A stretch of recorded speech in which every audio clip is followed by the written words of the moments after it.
Start करूं। Hello बच्चों, कैसे हैं आप लोग। तो एक बार मैं फिर हाजिर हूं कोटा स्टूडियो से हमारे सफर को स्टार्ट करने के लिए। तो क्लास स्टार्ट होने से पहले मस्त होके बैठना, चौड़े होके बैठना, स्ट्रेस फ्री होके बैठना, क्योंकि तुम्हारे भाई की क्लास है। क्या मेरी आवाज आप सभी को आ रही है? एक बार चैट बॉक्स में यस लिख दीजिए। क्या आप सभी को मेरी आवाज आ रही है?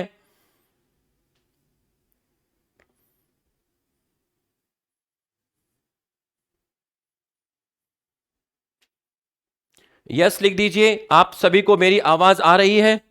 ठीक है, आप सभी को मेरी आवाज आ रही है। तो बच्चों, आज आपके साथ मेरी फर्स्ट क्लास है बॉटनी की। तो मैं टॉपिक को स्टार्ट करने से पहले आपके साथ कुछ हेल्दी डिस्कशन करना चाहूंगा और किस तरीके से आपको पूरे साल बॉटनी पढ़ाई जाएगी, किस तरीके का रोड मैप होगा, वो मैं थोड़ा सा स्टार्टिंग का 5 to 10 मिनट आपसे डिस्कस करना चाहूंगा। बच्चों, पढ़ाने का जो तरीका होगा, आपको क्लास में प्रॉपर पढ़ाया जाएगा। आपको नोट्स प्रॉपर यहां पर स्लाइड में लिखाए जाएंगे और उसके साथ साथ आपको एनसीईआरटी भी कराई जाएगी। हम जो भी पढ़ाई करेंगे वो बिल्कुल एनसीईआरटी बेस करेंगे। तो मैं यहां पर एनसीईआरटी की लाइन, एक टॉपिक कराने के बाद फिर एनसीईआरटी का लाइन लगाऊंगा और एनसीईआरटी का वर्ड आपको एक्सप्लेन करूंगा और प्रूफ करूंगा कि जो भी चीज हमने पढ़ी वो एज इट इज एनसीईआरटी में वो वर्ड्स हैं, और ये कंफर्म करूंगा कि आपको एक एक चीज समझ में आएगी। दूसरा, मैं जो भी आपको पढ़ाऊंगा उसका नोट्स हैंड रिटन, मेरे हाथ से लिखा हुआ बेहतरीन हैंडराइटिंग में आपको प्रोवाइड कराया जाएगा। तीसरा सवाल कि सर आपके नोट्स का जो आप पीडीएफ देंगे हैंड रिटन, उससे पढ़ाई करनी है या फिर जो आप बोर्ड पे लिखेंगे उससे पढ़ाई करनी है? बच्चों, जो मैं बोर्ड पे लिखूंगा plus NCERT more than enough, इसके अलावा कुछ भी आपको नहीं पढ़ना है। ये मैं अपने हैंड रिटन फॉर्म में दे रहा हूं, आप इसको भी यूज कर सकते हैं। बट जो पीपीटी में लिखा है और जो एनसीईआरटी है, ये दोनों सफिशिएंट होंगे। डेली 10 to 20 क्वेश्चन आपको होमवर्क मिलेंगे। आज भी मैं आपको 10 क्वेश्चन होमवर्क में दूंगा, लेकिन नेक्स्ट क्लास से इन क्वेश्चंस के नंबर को बढ़ा दिया जाएगा। आपको डेली 20 क्वेश्चन होमवर्क में मिलेंगे। आज मिलेंगे 10 क्वेश्चन और इन क्वेश्चन का नेक्स्ट डे क्लास में आते ही डिस्कशन होगा। सबसे पहला काम यही होगा कि आपको जो 10 से 20 क्वेश्चन दिए, इन क्वेश्चन का नेक्स्ट डे आते ही आपका डिस्कशन होगा। सर क्या ये नोटबुक में नोट करने हैं जो आप क्वेश्चन देंगे? नहीं, जो मैं क्वेश्चन होमवर्क ले दूंगा उसको नोटबुक पे नोट नहीं करना है, क्योंकि बहुत ज्यादा टाइम वेस्ट हो जाएगा। आपको हर वो काम करना है जो आपको क्वालिटी दे और साथ साथ में आपका टाइम बचाए। तो आपको उन क्वेश्चन को नोटबुक में नोट नहीं करना है, सेपरेट पीडीएफ बना के लैपटॉप में डाल लेना, वहीं से पढ़ना है। सर क्या कोई बुक परचेज करना है?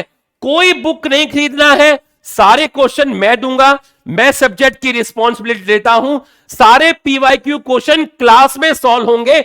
आपको कोई बुक नहीं खरीदनी है, कुछ नहीं खरीदना है, भाई सब संभाल लेगा। आफ्टर कंप्लीशन ऑफ चैप्टर, एक बार चैप्टर कंप्लीट हो जाएगा, इमीडिएटली उसके नेक्स्ट डे एनसीईआरटी बेस उसी चैप्टर का वन शॉट भी दूंगा रिवीजन करने के लिए।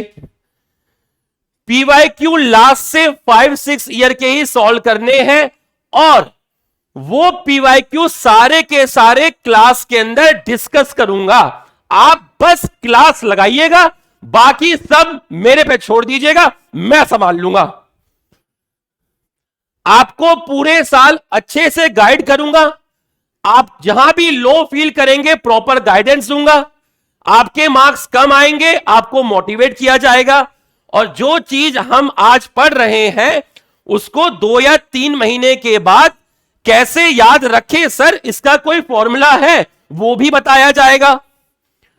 वो पढ़ना है जो नीट में आता है, वो नहीं पढ़ना जो रुपेश चौधरी को आता है।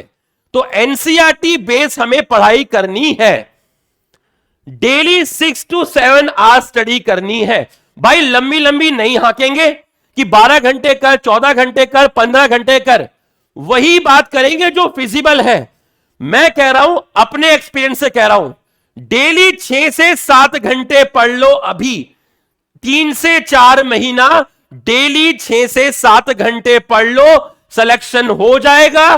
कोई 12 घंटे 14 घंटे पढ़ने की जरूरत नहीं है, डेली 6 से 7 घंटे पढ़ लो।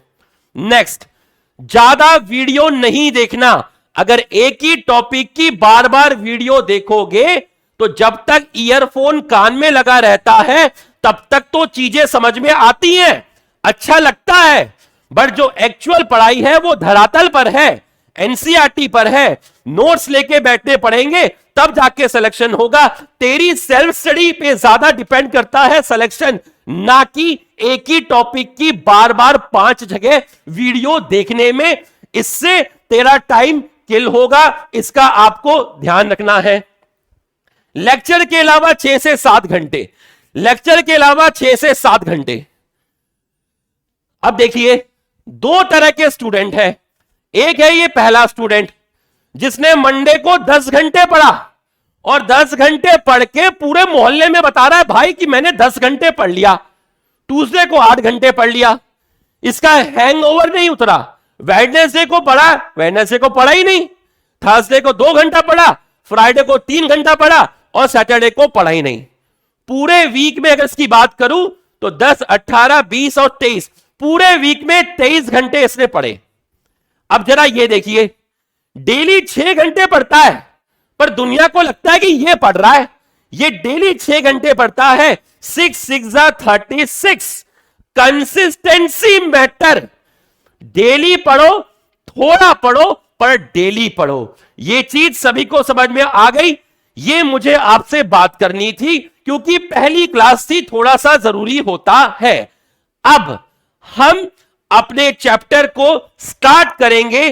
चैप्टर का जो नाम है वो है cell the unit of life, और ये उसके टॉपिक्स हैं जो हम आज पढ़ने वाले हैं।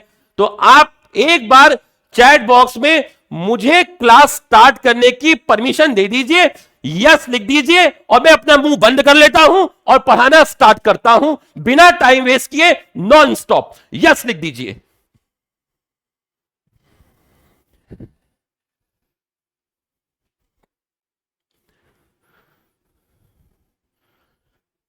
ठीक है, और पूरा चैलेंज करता हूं, क्लास खत्म होने के बाद फैन हो जाओगे, एक एक चीज समझ में आएगी, बट पूरा लेक्चर देखना। कुछ टॉपिक होते हैं जो एक दूसरे से लिंक होते हैं।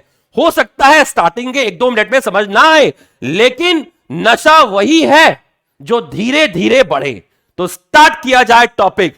बच्चों, जब ये चैप्टर स्टार्ट होता है तो सबसे पहले इसके अंदर है आपका इंट्रोडक्शन। तो सबसे पहले जो है आपका वो है इंट्रोडक्शन। नींद आने में दूंगा नहीं। इंट्रोडक्शन एनसीईआरटी के पहले पैराग्राफ में लिखा है, 2 वर्ड लिखे हैं।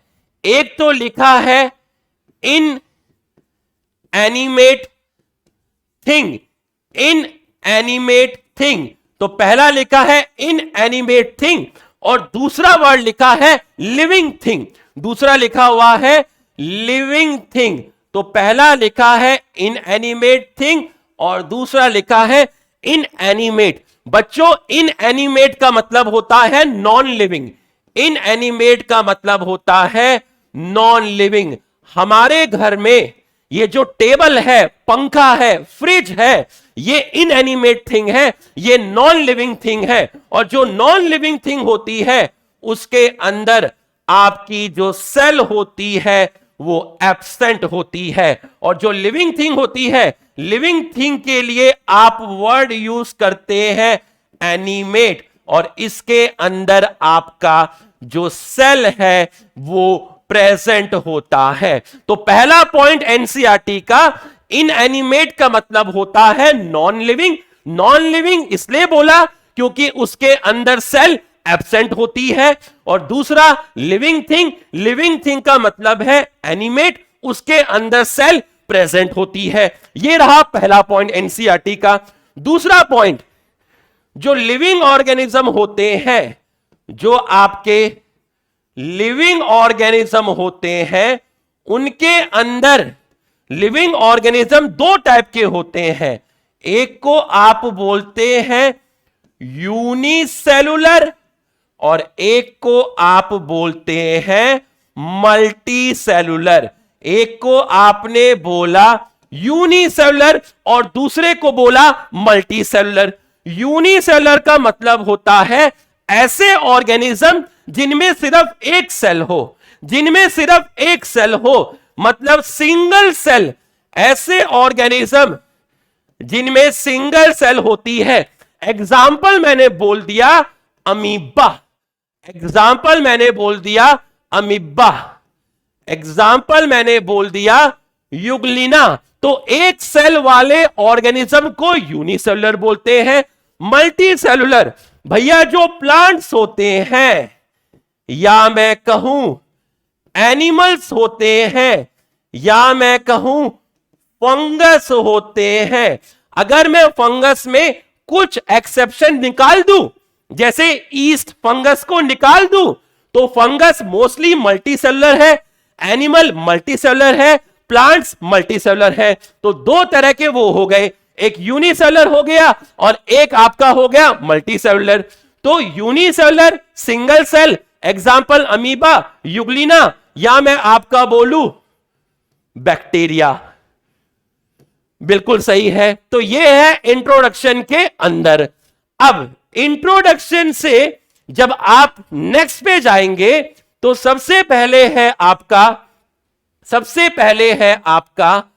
What is cell. What is cell, ध्यान से समझिएगा सेल क्या होती है, ध्यान से समझिएगा सेल क्या होती है। सेल जो होती है एनसीईआरटी में लिखा हुआ है फंडामेंटल। फंडामेंटल बच्चों, फंडामेंटल का मतलब होता है बेसिक। फंडामेंट, यस, यूनिसेलुलर का मतलब हो गया प्रोकैरियोट, बिल्कुल सही। यूनिसेलुलर का मतलब हो गया प्रोकैरियोट, बिल्कुल सही। फंडामेंटल का मतलब होता है बेसिक। तो एनसीईआरटी में वर्ड लिखा हुआ है fundamental, structural, fundamental, structural and functional unit. Functional unit, अब इसका मतलब समझिए, स्ट्रक्चर का मतलब समझिए। फंडामेंटल मतलब एक बेसिक यूनिट, स्ट्रक्चर का मतलब समझिए कि स्ट्रक्चर का मतलब क्या है। भैया मेरा जो शरीर है उसमें सेल से मिलके बना है टिश्यू, टिश्यू से मिलके बना है ऑर्गन, और ऑर्गन से मिलके बना है ऑर्गन सिस्टम। तो भाई मेरी बॉडी में जो ऑर्गन सिस्टम काम कर रहे हैं उसमें काफी सारे ऑर्गन इन्वॉल्व है, और एक ऑर्गन को बनाने के लिए काफी सारे टिश्यू इन्वॉल्व है, और एक टिश्यू को बनाने के लिए काफी सारी सेल इन्वॉल्व है। तो सबसे छोटी यूनिट कौन सी हुई? सबसे छोटी यूनिट कौन सी हुई जिससे मेरी बॉडी का स्ट्रक्चर बना है? जिससे मेरी बॉडी का स्ट्रक्चर बना है, सबसे छोटी यूनिट लिखकर बताओ, लिख के बताओ। मेरी बॉडी का जो स्ट्रक्चर है वो सबसे छोटी यूनिट से बना है। सबसे छोटी यूनिट का नाम क्या हो गया?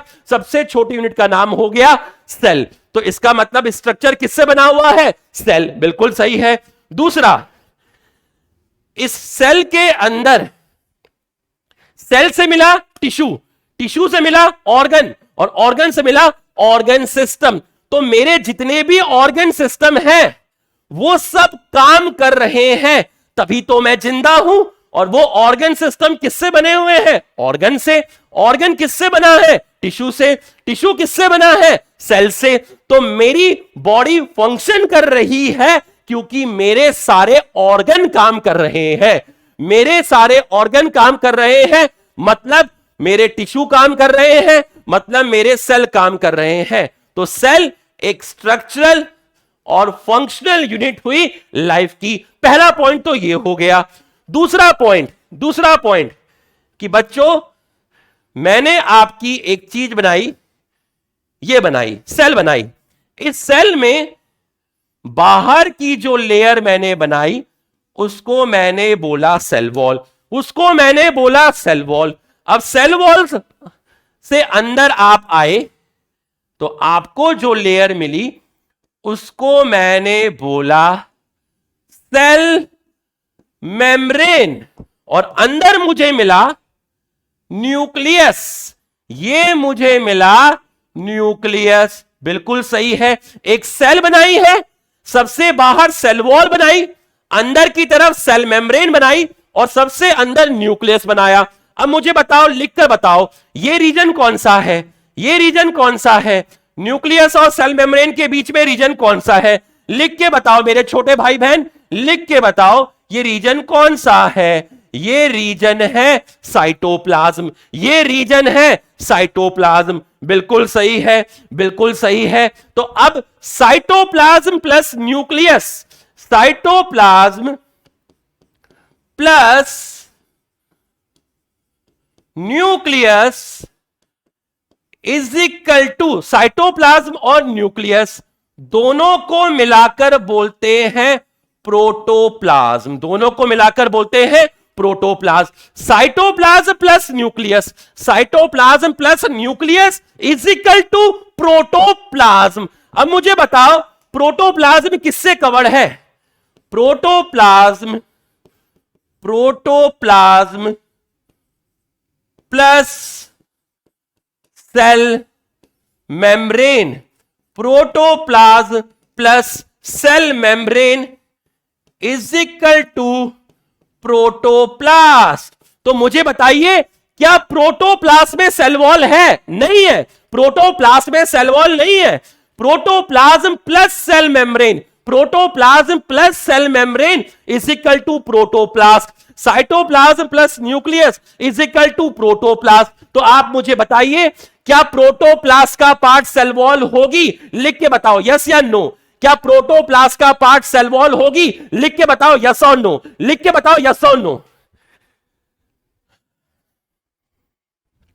लिख दे दीवाने, लिख दे रे, लिख के बताना मेरे को वावा। क्या प्रोटोप्लास्ट का पार्ट सेल वॉल होगी? यस और नो, लिख के बताओ। बिल्कुल सही, बिल्कुल भी नहीं होगी। इसका मतलब प्रोटोप्लास्ट क्या हुआ? Cell without protoplast, cell without cell wall, cell without cell wall, cell without cell wall called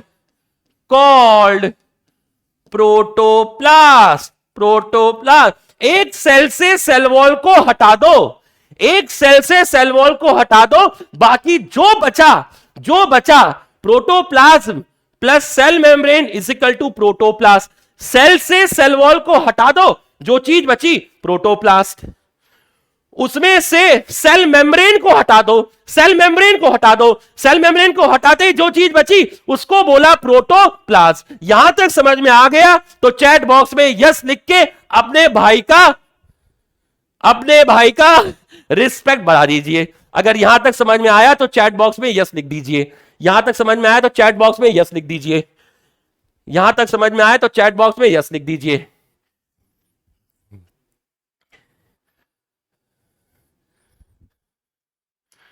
ठीक है, थैंक यू, थैंक यू। यहां तक समझ में आ गया। बच्चों एकदम आम भाषा में पढ़ाऊंगा, देसी भाषा में। एनसीईआरटी में जो लिखा है वैसे ही समझाऊंगा, चीजों को कॉम्प्लिकेट करके नहीं समझाऊंगा, सिंपल भाषा में समझाऊंगा, देसी भाषा में। देसी आदमी हूं, देसी भाषा में ही बात करूंगा। नेक्स्ट, तो आपको सेल के बारे में प्रोटोप्लास्ट पता चल गया, प्रोटोप्लाज्म पता चल गया, यह चीज आपको क्लियर हो गई। बोला ठीक है। अब नेक्स्ट पॉइंट देखिएगा। बोला सर जो यूनिसेलुलर ऑर्गेनिज्म होते हैं। मैंने कहा हां बिल्कुल होते हैं सर। जो यूनिसेलुलर ऑर्गेनिज्म है, जैसे कि एक सिंगल सेल, हां, तो भैया एक सिंगल सेल वाला ऑर्गेनिज्म जैसे अमीबा हो गया, यूग्लिना हो गया, पैरामीशियम हो गया, एक सिंगल सेल वाला ऑर्गेनिज्म अपनी जिंदगी जी सकता है। सर वो अपनी जिंदगी जी सकता है? हां, अमीबा अपने आप में एक ऑर्गेनिज्म है, यूग्लिना अपने आप में ऑर्गेनिज्म है, बैक्टीरिया अपने आप में एक ऑर्गेनिज्म है, और ये सब अपनी जिंदगी जी सकते हैं। इसका मतलब they can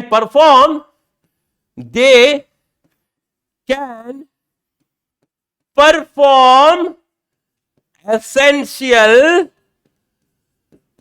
function of life.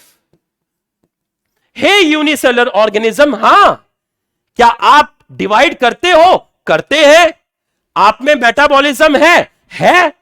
आप रिप्रोडक्शन करते हैं? करते हैं। अरे भाई, आप तो फिर सारे के सारे जिंदगी के जो भी एसेंशियल फंक्शन है उनको तो आप परफॉर्म कर रहे हैं। बिल्कुल कर रहे हैं। अच्छा, इसलिए आपका इंडिपेंडेंट एग्जिस्टेंस है। हां, हमारा अपने आप में इंडिपेंडेंट एग्जिस्टेंस है। क्यों है? क्योंकि तुम जिंदगी की सारी मूलभूत चीजों को खुद कर सकते हो। भाई न्यूट्रिशन कर रहा है, मेटाबॉलिज्म कर रहा है, ग्रोथ कर रहा है, रिप्रोडक्शन कर रहा है, तो भाई दिक्कत कहां है? तुम्हारा तो इंडिपेंडेंट एग्जिस्टेंस हुआ। यहां तक समझ में आया तो यस लिख दीजिए।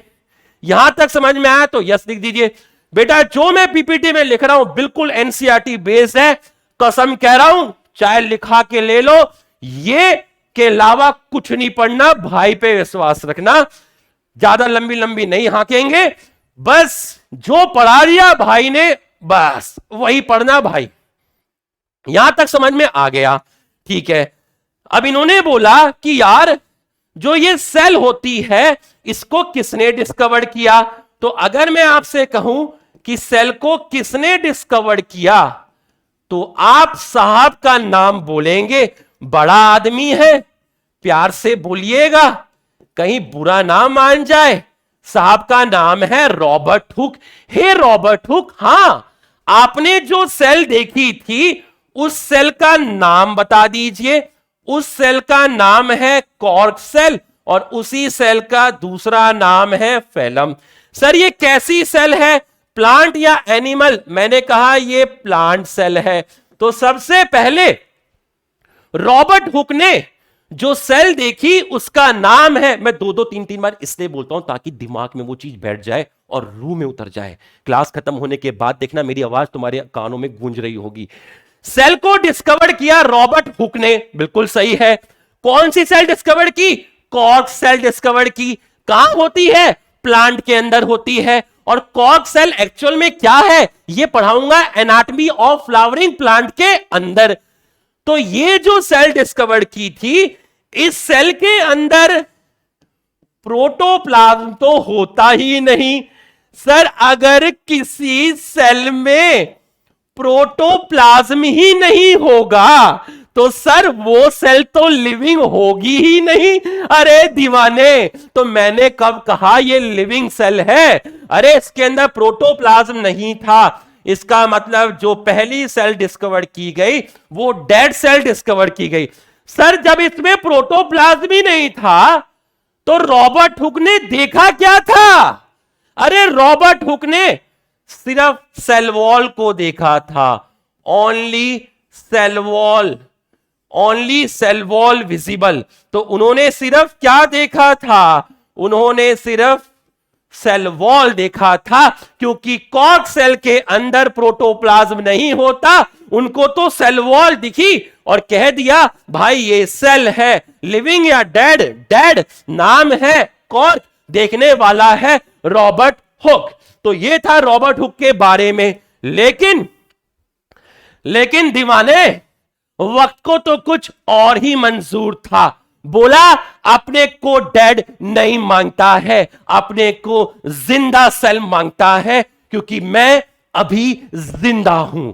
तो जो सेल मांगता है वो मुझे मांगता है लिविंग सेल। तो अगर मैं आपसे कहूं कि लिविंग सेल सबसे पहले किसने डिस्कवर्ड की, लिविंग सेल सबसे पहले किसने डिस्कवर्ड की, तो मैं नाम बोलूंगा एंटोन वॉन ल्यूवेनहुक।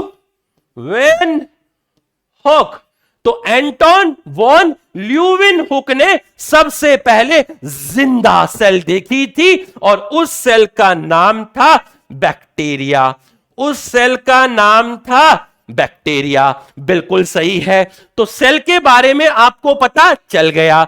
देखिए, मैं चाहूं तो और डिटेल में जा सकता हूं, बट एनसीईआरटी के बाहर नहीं जाना। मैं बोल सकता हूं कि सेल डेराइव किया था एक लैटिन वर्ड से, उस लैटिन वर्ड का नाम सेलुला था, और सेलुला का मतलब कंपार्टमेंट होते हैं, हनी कॉम लाइक स्ट्रक्चर होता है। अरे दीवाने, ये चीज एनसीईआरटी में कहां लिखी है मास्टर जी, ये बताओ। बेटा एनसीईआरटी में तो नहीं लिखी। तो गुरुजी जब एनसीईआरटी में नहीं लिखी तो बताने की जरूरत नहीं है, वही कर रहा हूं।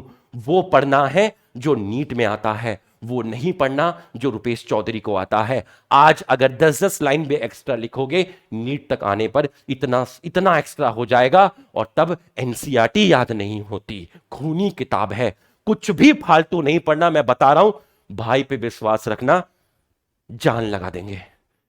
Cell Antonie van Leeuwenhoek bacteria discover किया था, बिल्कुल सही। इसके बाद अगर मैं कहूं कि न्यूक्लियस किसने डिस्कवर किया, तो न्यूक्लियस को डिस्कवर किया था एक साहब ने जिनका नाम था रॉबर्ट ब्राउन। अब व्हाट इज सेल के अंदर एक लाइन बचती है। कौन सी लाइन बचती है? वो ये बचती है कि जैसे जैसे इलेक्ट्रॉन माइक्रोस्कोप की डिस्कवरी हुई तो सेल और उसके स्ट्रक्चर को स्टडी करना आसान हुआ। भाई दूरबीन से थोड़ी ना देखोगे सेल को, इलेक्ट्रॉन माइक्रोस्कोप की डिस्कवरी हुई तो सेल के कंपोनेंट को स्टडी करना आसान हुआ। तो लास्ट पॉइंट है कि इलेक्ट्रॉन माइक्रोस्कोप की डिस्कवरी के बाद जो सेल है और इसके कंपोनेंट है उनको स्टडी करना इजी हुआ। तो आप देख लीजिए, 4 स्लाइड कंप्लीट होने के बाद, अभी 2 स्लाइड कंप्लीट हुई है, 4 स्लाइड कंप्लीट होने के बाद फिर रिवीजन करेंगे पूरा का पूरा। रूम में उतार दूंगा बस भाई, रिस्पेक्ट चाहिए और कुछ नहीं चाहिए भाई। ठीक, यहां तक समझ में आ गया तो यस लिख दीजिए, यहां तक समझ में आ गया तो यस लिख दीजिए।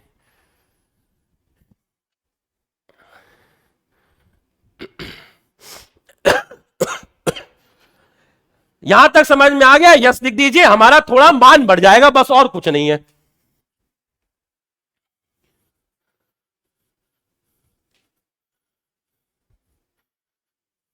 ठीक है बेटा, हमारा मान बढ़ा दिया, अब हम तुम्हारा मान बढ़ाएंगे।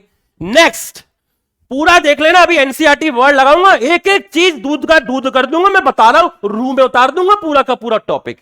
नेक्स्ट जो दिया है वो दिया है व्हाट इज सेल थ्योरी। ठीक, व्हाट इज सेल थ्योरी। तो बच्चों सेल थ्योरी फॉर्मुलेटेड, यही वर्ड लिखा है एनसीईआरटी में, यही वर्ड लिखा है, cell theory formulated by, cell theory formulated bye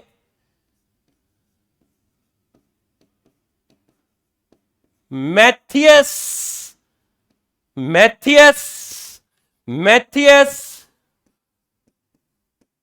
Caledon and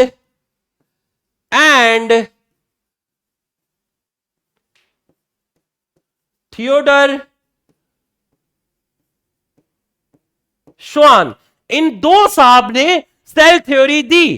पहला साइंटिस्ट था स्केलेडन और दूसरा साइंटिस्ट था आपका श्वान। अब ये क्या दिया था ये भी सुन लीजिए, सेल थ्योरी क्या थी ये भी सुन लीजिए। तो पहले साइंटिस्ट थे मैथियस कैलेडन और दूसरे थे आपके श्वान। तो किसने सेल थ्योरी को दिया? अगर आपसे कोई पूछे सेल थ्योरी किसने दी, तो भैया 2 साइंटिस्ट थे, स्केलेडन एंड श्वान। क्या क्या बोला था वो भी सुन लीजिए। स्केलेटन जो थे वो जर्मन बॉटनिस्ट थे, जर्मन बॉटनिस्ट थे। भाई तुम मेरे नोट से पढ़ना, मेरे पीपीटी से, एकदम बेहतरीन हैंडराइटिंग है, चिपक जाएगा दिमाग में, ठीक है। और याद करने पे ज्यादा टाइम देना, बहुत ज्यादा नोट्स पे नहीं, याद करने पे ज्यादा टाइम देना। याद, बच्चा पूरे साल लिखता रह जाता है। क्वालिटी ओवर क्वांटिटी, याद रखना, quality over quantity. German botanist थे, और ये कौन थे? ये आपके ब्रिटिश जूलॉजिस्ट थे। जर्मन बॉटनिस्ट, ब्रिटिश जूलॉजिस्ट, ठीक है। नेक्स्ट पॉइंट में आ जाइए, नेक्स्ट पॉइंट में आ जाइए। इन्होंने कुछ स्टेटमेंट बोला था। कब बोला था? 1838 में। इन्होंने कुछ स्टेटमेंट बोला, कब बोला? 1839 में। क्या बोला था वो भी देख लीजिए।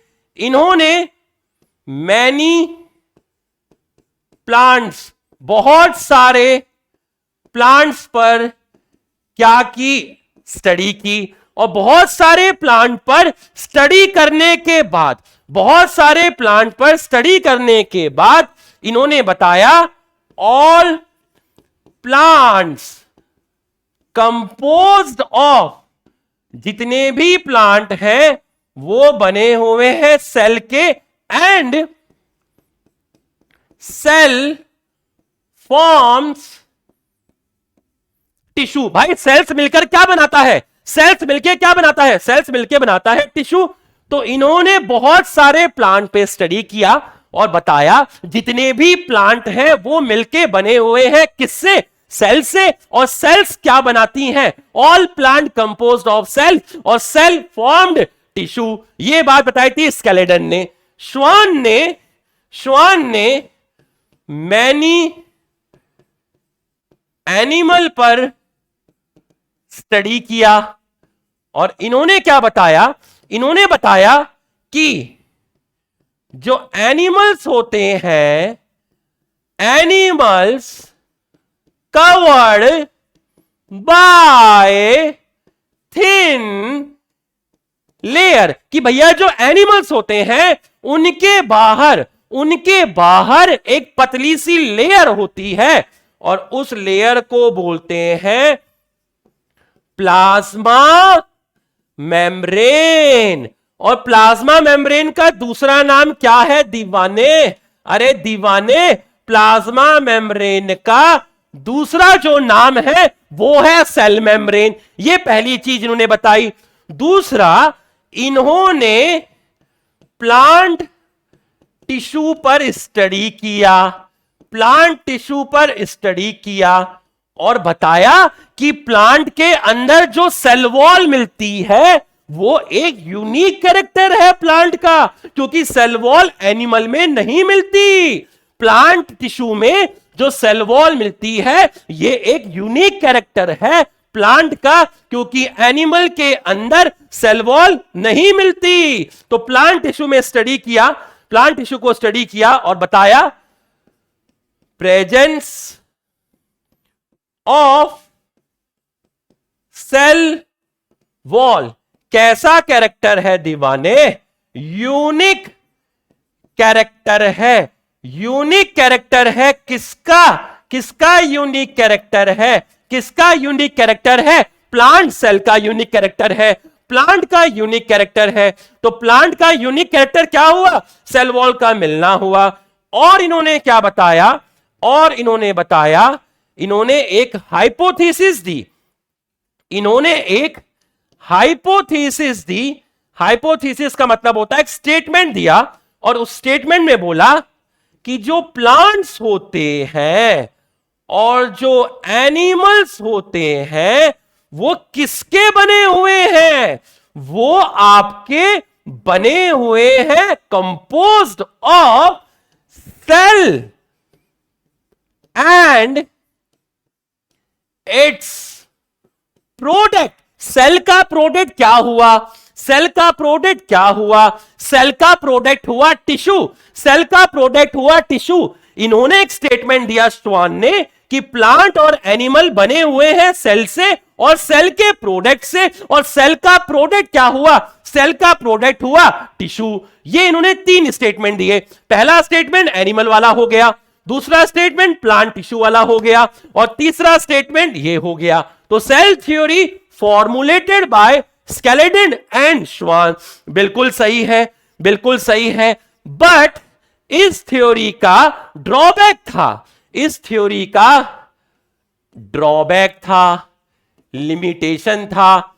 इस सेल थ्योरी में बुराई थी, इस सेल थ्योरी में बुराई थी। बुराई ये थी कि ये नहीं बता पाया, ये नहीं बता पाया। मान लीजिए ये एक सेल है, तो भाई कोई भी सेल कहां से आती है, कोई भी सेल कहां से आती है, इसको नोट करना है क्या? नहीं, अभी नोट मत करो, अभी नोट मत करो, ठीक है? अभी घर पे नोट कर लेना, घर पे नोट कर लेना, क्योंकि अभी बहुत टाइम लग जाएगा।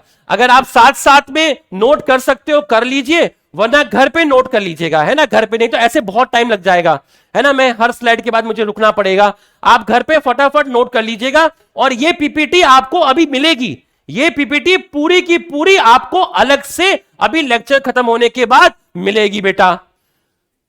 तो आप ध्यान समझिएगा, ड्रॉबैक समझिएगा, ड्रॉबैक समझिएगा क्या होता है।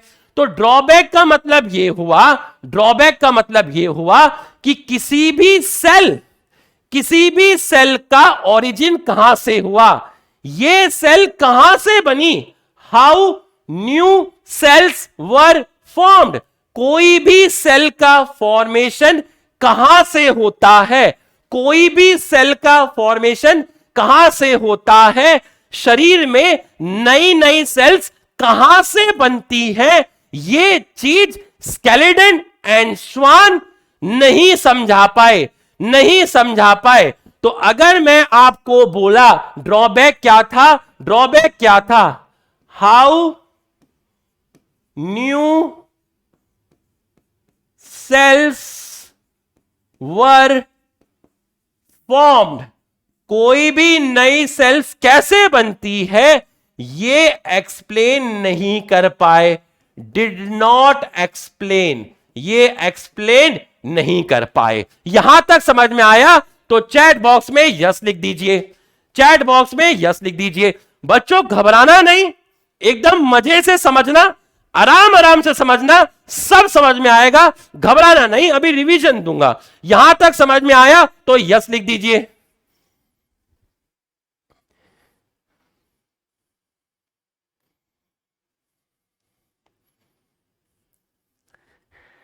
ठीक है, मतलब आपको समझ में आ रहा है, मतलब आपको समझ में आ रहा है। बहुत प्यारे बच्चे हो, बहुत सम्मान करते हो। कई बार तो स्पैमर वगैरह घुस जाते, टीचर को गाली देके चले जाते।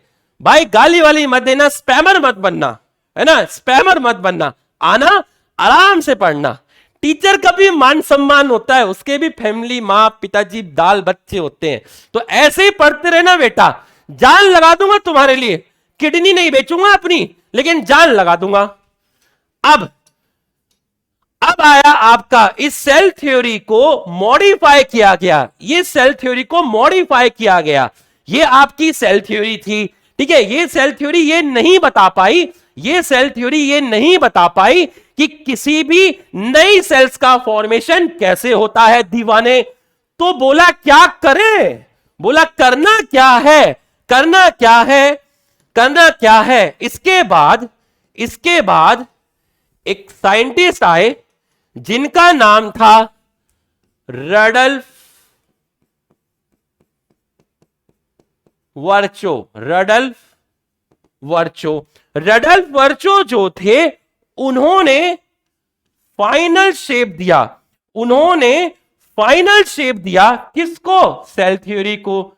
तो फाइनल शेप दिया, final shape to cell theory. तो जो आपकी सेल थ्योरी थी, जो स्केलेटन एंड श्वान ने दी थी, इस थ्योरी को फाइनल शेप देने का काम किया रडल्फ वर्चो ने 1855 में। इन्होंने एक स्टेटमेंट बोला, इन्होंने एक स्टेटमेंट बोला। क्या स्टेटमेंट बोला उसको भी समझिएगा, क्या स्टेटमेंट बोला उसको भी समझिएगा। इन्होंने एक लैटिन भाषा में एक स्टेटमेंट बोला, वो स्टेटमेंट था ओमनिस सेलुला सेलुला, ओमनिस सेलुला ई सेलुला, ओमनिस सेलुला सेलुला। तो ये लैटिन भाषा में लिखा हुआ है। किस भाषा में लिखा हुआ है? लैटिन भाषा में लिखा है। इसका मतलब होता है cell arise, new cell arise by division of pre existing cell. किसी भी नई सेल का, देख लीजिए ये एक सेल है, इस सेल में डिवीजन हुआ तो आपकी 2 सेल बनी, तो फिर ये वाली सेल ओल्ड सेल है और ये जो 2 बनी है वो आपकी न्यू सेल बनी। तो नई सेल पुरानी सेल्स के डिवीजन होने की वजह से बनी। तो न्यू सेल, कोई भी सेल पुरानी वाली सेल के डिवीजन की वजह से बनती है। कोई भी सेल पुरानी वाली सेल के डिवीजन की वजह से बनती है। इसको बोलते हैं cell arise by division of pre existing cell. इसको हमने बोला प्री एग्जिस्टिंग, जो पहले से एग्जिस्ट करती है। और इसको लैटिन भाषा में बोलते हैं ओमनी सेलुला ई सेलुला। और वायरस जो होता है, वायरस जो होता है, वायरस जो होता है, वायरस जो होता है, वायरस में प्रोटोप्लाज्म नहीं मिलता। तो क्या वायरस, क्या वायरस, क्या वायरस, क्या वायरस सेल है? नहीं, वायरस सेल नहीं है। इसका मतलब अगर मैं आपसे कहूं exception to cell theory, cell theory का एक्सेप्शन क्या है? सेल थ्योरी का एक्सेप्शन क्या है? सेल थ्योरी का एक्सेप्शन है वायरस, क्योंकि वायरस सेल है ही नहीं। वायरस एक नॉन सेलुलर स्ट्रक्चर है। वायरस एक नॉन सेलुलर स्ट्रक्चर है। वायरस के अंदर प्रोटोप्लाज्म नहीं मिलता। तो सेल थ्योरी की जो बातें हैं वो किसके लिए लागू नहीं होती? वो किसके लिए लागू नहीं होती? वो वायरस के लिए लागू नहीं होती। अब इसमें एक पॉइंट और है, रडल्फ ने जो बोला था वो पॉइंट बताने के बाद इसको 5 मिनट लगा के फिर से पढ़ाऊंगा, फिर से रिवीजन दूंगा। मैंने तुम्हें क्लास स्टार्ट होने से पहले क्या कहा था? शुरू के 15-20 मिनट में जज मत करना, क्लास खत्म होने दो। अरे अभी तो एक बार पढ़ाया है, अभी दूसरी बार रिवीजन दूंगा, तीसरी बार एनसीईआरटी से दूंगा, रूह तक उतार दूंगा, देख लेना। तो दूसरा जो पॉइंट था इसके अंदर, पहला पॉइंट तो था आपका new cells arise from the division of pre existing cell, और दूसरा पॉइंट था all living organism composed of cells and its product। ये इन्होंने श्वान का पॉइंट चुरा लिया। किसका पॉइंट चुरा लिया? श्वान का पॉइंट चुरा लिया। जितने भी लिविंग ऑर्गेनिज्म होते हैं वो किसके बने हुए हैं? सेल के और सेल के प्रोडक्ट के। और सेल का जो प्रोडक्ट है वो है आपका टिश्यू। देखो ये पढ़ा आपने एक बार। बच्चों जब घरों में दिवाली पे पेंट होता है ना, तो पहले एक कोटिंग होती है, फिर दूसरी कोटिंग होती है, फिर तीसरी कोटिंग होती है, और फिर आती है बढ़िया चमक। एक कोटिंग हो गई, अब दूसरी कोटिंग लो। आ जाओ जरा, दूसरी कोटिंग लो, दूसरी कोटिंग लो, आ जाओ फटाफट, दूसरी कोटिंग लो। देखो जरा, दूसरी कोटिंग लेने के बाद देखना, दूसरी कोटिंग लेने के बाद देखना। एक लिख रहा है मेरे अंदर रूह ही नहीं है। अरे दीवाने देख, इनएनिमेट का मतलब है नॉन लिविंग। नॉन लिविंग में सेल होती नहीं। लिविंग का मतलब है एनिमेट, मतलब सेल प्रेजेंट होती है। लिविंग ऑर्गेनिज्म दो तरह के होते हैं, यूनिसेलुलर, मल्टीसेलुलर। यूनिसेलुलर में एक सेल है, मल्टीसेलुलर के अंदर एक से ज्यादा सेल है, जिसमें एग्जाम्पल आए आपके प्लांट, आपके एनिमल, आपके फंगस। यूनिसेलुलर में आए आपके अमीबा, यूग्लिना, बैक्टीरिया। ये देखो पहली स्लाइड का रिवीजन हो गया। आराम आराम से, घबराना मत। No problem as big that it can't be resolve. हर प्रॉब्लम का सॉल्यूशन है। एक टेबल पर बैठ के सभी चीजों का डिस्कशन निकलता है। What is cell? सेल एक फंडामेंटल स्ट्रक्चर, फंडामेंटल मतलब बेसिक, स्ट्रक्चरल यूनिट। स्ट्रक्चर क्यों बोला? क्योंकि मेरे शरीर में मेरा जो शरीर है उसमें बहुत सारे ऑर्गन सिस्टम है। वो मिलके बने हैं बहुत सारे ऑर्गन से, और ऑर्गन मिलके बने हैं टिश्यू से, और टिश्यू मिलके बना है सेल से। तो मेरे शरीर का जो स्ट्रक्चर है उसकी बेसिक यूनिट हो गई सेल। ये देख लीजिए, मेरा शरीर काम कर रहा है क्योंकि मेरे शरीर के सारे ऑर्गन काम कर रहे हैं। ऑर्गन इसलिए काम कर रहे हैं क्योंकि उनमें टिश्यू काम कर रहे हैं। टिश्यू इसलिए काम कर रहे हैं क्योंकि उनमें सेल काम कर रही है। तो सेल फंक्शनल यूनिट हो गया। सेल के अंदर सबसे बाहर है सेल वॉल, अंदर है सेल मेम्ब्रेन, फिर है न्यूक्लियस। न्यूक्लियस और सेल मेम्ब्रेन के बीच में एक लिक्विड मिलता है जिसको बोलते हैं साइटोप्लाज्म। तो cytoplasm plus nucleus is equal to protoplasm. Protoplasm के चारों तरफ है cell membrane. Protoplasm plus cell membrane is equal to protoplast. मतलब प्रोटोप्लास्ट का पार्ट सेल वॉल नहीं होता। सेल विदाउट सेल वॉल, एक सेल के सेल वॉल हटा दो, जो चीज बची उसको बोलते हैं प्रोटोप्लास्ट। आ गया होगा समझ में। यूनिसेलुलर ऑर्गेनिज्म जो होता है उसका इंडिपेंडेंट एग्जिस्टेंस है। समाज में अमीबा अकेला रह सकता है, बैक्टीरिया रह सकता है, यूग्लिना रह सकता है, क्योंकि वो जिंदगी के सारे फंक्शन खुद कर लेते हैं। ग्रोथ कर लेते हैं, रिप्रोडक्शन कर लेते हैं, मेटाबॉलिज्म कर लेते हैं। अरे बाबा आपका तो इंडिपेंडेंट एग्जिस्टेंस है ना बाबा। कैसा बोले? इंडिपेंडेंट एग्जिस्टेंस है क्योंकि तुम जिंदगी के सारे काम खुद कर लेते हो। सेल को डिस्कवर किया रॉबर्ट हुक ने। रिवीजन चल रहा है, पेंट की दूसरी कोटिंग चल रही है। कॉक सेल डिस्कवर की गई, उसका नाम था फैलम। वो एक प्लांट सेल है जिसमें प्रोटोप्लास्ट नहीं मिलता, इसलिए वो डेड सेल है। उसमें दिखा क्या था? उसमें दिखी थी सिर्फ सेल वॉल। लिविंग सेल को देखा था एंटोन वेन ल्यूविन हुक ने, और वो सेल थी बैक्टीरिया। न्यूक्लियस को डिस्कवर किया रॉबर्ट ब्राउन ने। इलेक्ट्रॉन माइक्रोस्कोप की डिस्कवरी के बाद सेल और उसके कंपोनेंट को स्टडी करना आसान हुआ। सेल थ्योरी दी थी स्केलेटन एंड स्वान ने 1838-39। बॉटनिस्ट, जूलॉजिस्ट, इसने कहा सारे प्लांट सेल के बने हुए हैं और सेल मिलके बनाते हैं टिश्यू। इन्होंने कहा कि भैया एनिमल के चारों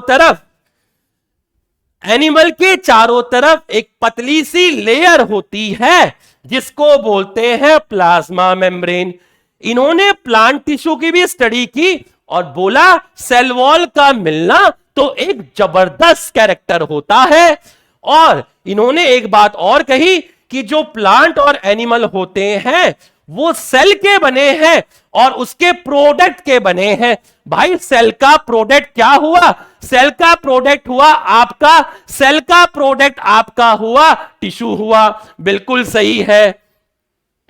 अब ड्रॉबैक देखिए, how new sales were formed. बच्चों ये नहीं बता पाए कि किसी भी सेल का फॉर्मेशन कहां से होता है, ये चीज ये बता नहीं पाए। रडल्फवर्को ने ये कहा कि मैं इस सेल थ्योरी को फाइनल शेप दूंगा। सेल थ्योरी को जो फाइनल शेप दिया वो रडल्फवर्को ने 1855 में दिया। इन्होंने कहा किसी भी नई सेल का फॉर्मेशन किसके डिवीजन की वजह से होता है? ओल्ड सेल की वजह से होता है। All living organism composed of cell and product, और वायरस एक सेल नहीं है, इसलिए सेल थ्योरी की बातें वायरस पे लागू नहीं होती। ये सेकंड कोटिंग थी। समझ में आ गया तो लिख दीजिए, यस लिख दीजिए। समझ में आ गया तो यस लिख दीजिए। समझ में आ गया तो यस लिख दीजिए।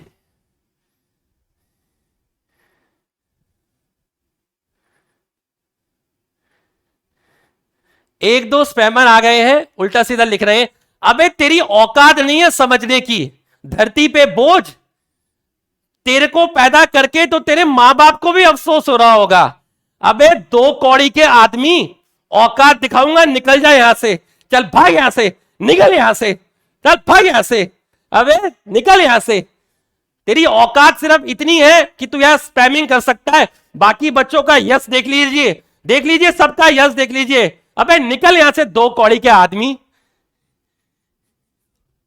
चला गया गोवा, चला गया गोवा गया गोवा चला गया वहां जाके रेत में लेटेगा अब गया। अबे प्यार से पढ़ाता हूं, प्यार से, हाँ समझ जाना बेटा। अगर मिल गया ना तो मुंह में छाता डालूंगा और खोलूंगा भी। 2 कौड़ी का आदमी, नल्ला आदमी, भाई ऐसे बेटा हम ऐसे ही पढ़ाते हैं बिंदास, और ऐसे ही करते हैं, लाइव भी करते हैं बेटा।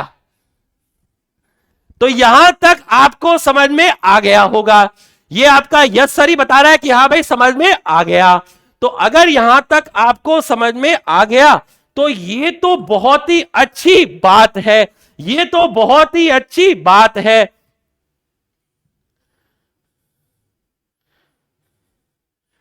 अब आप नेक्स्ट जाएंगे तो नेक्स्ट जो आपको मिलेगा, नेक्स्ट ये इसके बाप ने भेजे होंगे 2 रुपए देके, दूसरी दुकान से आया होगा, बोला होगा जाके लिख दे वहां चैट में कुछ ना कुछ लिख दे। तो अगर मैं आपको बोला नेक्स्ट जो है बच्चों वो है आपका ओवरव्यू ऑफ सेल। तो बच्चों ओवरव्यू ऑफ सेल के अंदर हम ओवरव्यू ऑफ सेल पढ़ेंगे। एनसीईआरटी का जो है नेक्स्ट टॉपिक है। इसके बाद मैं यहां एनसीईआरटी लगाऊंगा, उसको बोलते हैं थर्ड कोटिंग। एनसीईआरटी लगा के जितना पढ़ा वर्ड टू वर्ड तीसरी बार एक्सप्लेन करूंगा, पूरा का पूरा। ओवरव्यू ऑफ सेल को समझिएगा। पहला पॉइंट बच्चों, जो अनियन सेल होती है, अनियन पहला पॉइंट लिखा है कि जो अनियन है, अनियन कैसी सेल है? अनियन है आपकी कैसी सेल है? प्लांट सेल है। अनियन आपकी प्लांट सेल है और इसकी आउटर लेयर जो होती है उसको आप बोलते हैं सेल वॉल। दूसरा ह्यूमन चीक सेल। अगर मैं मुंह में अंदर से यहां से सेल निकालूं, अंदर से सेल निकालूं, यहां से जो सेल निकालूंगा उसको बोलेंगे चीक सेल। अरे दीवाने, इसके बाद अगर मैं कहूं कि ह्यूमन चीक सेल, अब बताओ ह्यूमन चीक सेल कैसी सेल हुई? ये आपकी हुई एनिमल सेल। तो ह्यूमन चीक सेल आपकी एनिमल सेल हुई। बताइए जरा, इसके बाहर वाली लेयर क्या होगी? सेल वॉल या सेल मेम्ब्रेन? इसके बाहर वाली लेयर होगी सेल मेम्ब्रेन। और एनसीईआरटी ने इसके लिए वर्ड लिखा है डीलिमिटिंग, इसके लिए वर्ड लिखा है डीलिमिटिंग लेयर। डीलिमिटिंग का मतलब क्या होता है? डीलिमिटिंग का मतलब होता है which makes boundary of cell, which makes boundary of cell. तो which makes boundary of cell, which makes boundary of cell. तो मुझे बताइए एनिमल सेल में बाउंड्री कौन बनाएगा? लिख के बताइए, सेल वॉल बनाएगा या सेल मेम्ब्रेन? एनिमल सेल की बाउंड्री सेल वॉल बनाएगा या सेल मेम्ब्रेन बनाएगा? लिख कर बताइए, लिख के बताइए, एनिमल सेल की बाउंड्री सेल वॉल बनाएगा या सेल मेम्ब्रेन बनाएगा? लिख के बताइए, सेल मेम्ब्रेन बनाएगा। तो इसलिए यहां पर वर्ड यूज किया है डीलिमिटिंग। और प्लांट सेल में डीलिमिटिंग वर्ड किसके लिए यूज करेंगे बताओ? प्लांट सेल में डीलिमिटिंग लेयर किसके लिए यूज करेंगे? प्लांट सेल में डीलिमिटिंग लेयर सेल वॉल के लिए यूज करेंगे, और एनिमल में जो हम यूज करेंगे वो हम यूज करेंगे सेल मेम्ब्रेन के लिए यूज करेंगे। बिल्कुल सही है। नेक्स्ट पॉइंट आइएगा। इन्होंने बोला कि यूकैरियोट, ये है आपका यूकैरियोट, बिल्कुल सही है। तो यूकैरियोट के अंदर जब मैं यूकैरियोट की सेल देखता हूं, ध्यान से समझिएगा, बिल्कुल एनसीईआरटी रखेंगे। जब मैं यूकैरियोट की सेल देखता हूं तो यूकैरियोट की सेल के अंदर मुझे एक डेंस स्ट्रक्चर दिखता है। तो जो डेंस स्ट्रक्चर दिखता है उसको बोलते हैं न्यूक्लियस। सर डेंस का मतलब क्या होता है?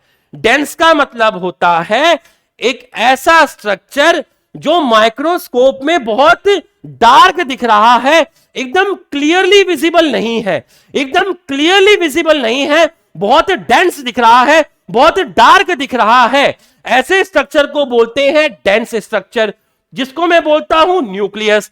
तो जब मैं यूकैरियोट के न्यूक्लियस को देखता हूं तो उसके न्यूक्लियस में अब बच्चों एक चीज को ध्यान रखिएगा, मैं आपको न्यूक्लियस नहीं पढ़ा रहा, मैं तो इस चैप्टर की पहली क्लास ले रहा हूं। तो न्यूक्लियस के बारे में डिटेल में तो तब बताऊंगा जब ये चैप्टर आगे पहुंचेगा, आप अलग से टॉपिक पढ़ेंगे न्यूक्लियस। तो बिल्कुल परेशान मत होना कि सर ने न्यूक्लियस पढ़ा दिया। अरे दीवाने, मैं तो ओवरव्यू ऑफ सेल बता रहा हूं। एनसीईआरटी में एक लाइन लिखी है यहां पर, बस वो लाइन बता रहा हूं, न्यूक्लियस नहीं पढ़ा रहा, मैं न्यूक्लियस नहीं पढ़ा रहा दीवाने। तो न्यूक्लियस जो होता है यूकैरियोट में, उसमें बाहर एक लेयर होती है जिसको बोलते हैं न्यूक्लियर मेम्ब्रेन। बिल्कुल सही है। और इसके अंदर एक स्ट्रक्चर मिलता है जिसको आप बोलते हैं न्यूक्लियोलस। बच्चों अभी चैट बॉक्स में ये मत पूछना कि न्यूक्लियोलस क्या होता है, इसका फंक्शन क्या है, क्योंकि ये मैं आपको तब एक्सप्लेन करूंगा जब मैं आपको न्यूक्लियस पढ़ाऊंगा। बस अभी इतना याद रख लेना कि न्यूक्लियस का कंपोनेंट है न्यूक्लियोलस। न्यूक्लियस का एक पार्ट होता है जिसको बोलते हैं न्यूक्लियोलस। न्यूक्लियस का एक पार्ट होता है जिसको बोलते हैं न्यूक्लियर मेम्ब्रेन। कहां होता है? प्रोकैरियोट और यूकैरियोट में। और इसके अंदर आपका मिलता है एक चीज जिसको आप बोलते हैं क्रोमोसोम। इसको मैं नेक्स्ट स्लाइड पे ले लेता हूं, एक सेकेंड, इसको मैं पहले कॉपी कर लेता हूं। कॉपी मैंने कर लिया।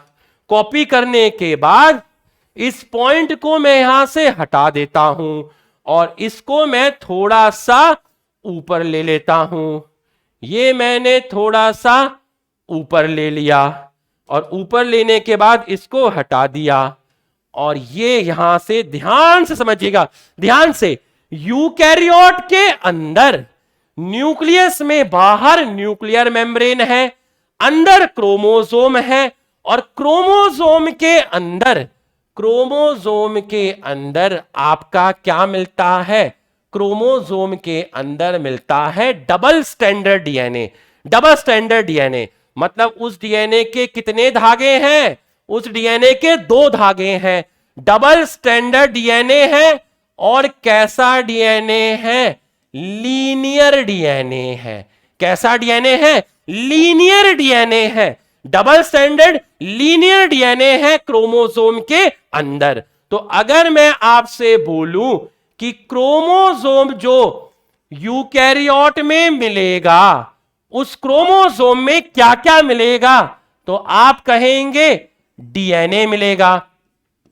उस डीएनए के साथ आपके मिलेंगे हिस्टोन प्रोटीन और आपके मिलेंगे नॉन हिस्टोन प्रोटीन। अब ध्यान से समझिएगा, फिर से समझिएगा, परेशान मत होइएगा। मैंने आपसे क्या कहा था, क्लास अभी खत्म नहीं हुई, मैं जंग टालने की कोशिश करता हूं, बट अगर जंग हुई तो जीतूंगा मैं ही, याद रखना। अभी पिक्चर खत्म नहीं हुई है, अभी मैं समझा रहा हूं, समझाना खत्म नहीं हुआ है, ध्यान से समझिएगा। यूकैरियोट के न्यूक्लियस में सबसे बाहर की लेयर है न्यूक्लियर मेम्ब्रेन। अंदर एक न्यूक्लियस का कंपोनेंट मिलता है जिसको बोलते हैं न्यूक्लियोलस, और तीसरा पार्ट न्यूक्लियस में मिलता है क्रोमोसोम, और इस क्रोमोसोम के अंदर धागा मिलता है, धागे को बोलते हैं डीएनए, और उस धागे में दो स्ट्रैंड है। कितनी स्ट्रैंड है, उस धागे में दो स्ट्रैंड है। तो आपने बोल दिया डबल स्ट्रैंडेड, आपने बोल दिया डबल स्ट्रैंड, आपने बोल दिया डबल स्ट्रैंड, और वो डीएनए लीनियर होता है। बिल्कुल सही। तो अब आप मुझे बताइए, जब आप कहीं घूमने जाते हैं, मान लीजिए आप गोवा घूमने गए, तो आप अपने सामान को बैग में अच्छे से पैक करोगे। तो आप जीन्स, जो आपकी जीन्स है, उस जीन्स को अच्छी तरीके से फोल्ड करके ही तो बैग में रखोगे। अब ऐसा थोड़ी ना कि जीन्स की एक टांग वहां निकल रही है, एक टांग वहां निकल रही है। अगर आप कपड़ों की अच्छी तरीके से टैग करके बैग में रखोगे तो कपड़े बैग में ज्यादा आएंगे, तो कपड़े बैग में स्पेस कम लेंगे अगर कपड़े बैग में अच्छी तरीके से टैग करके रखोगे। ठीक उसी प्रकार से हमारा जो डीएनए है वो बहुत लंबा है और न्यूक्लियस का साइज छोटा सा है। डीएनए इतना लंबा है और न्यूक्लियस का साइज छोटा है, तो बस इतना मुझे बता दो, इतने लंबे डीएनए को इतने अच्छे न्यूक्लियस में बैठाओगे तो उसकी फोल्डिंग करोगे या अनफोल्डिंग करोगे, उसकी फोल्डिंग करोगे या अनफोल्डिंग करोगे, उसकी फोल्डिंग करोगे या अनफोल्डिंग करोगे, डीएनए की फोल्डिंग करोगे या अनफोल्डिंग करोगे? लिख के बताओ।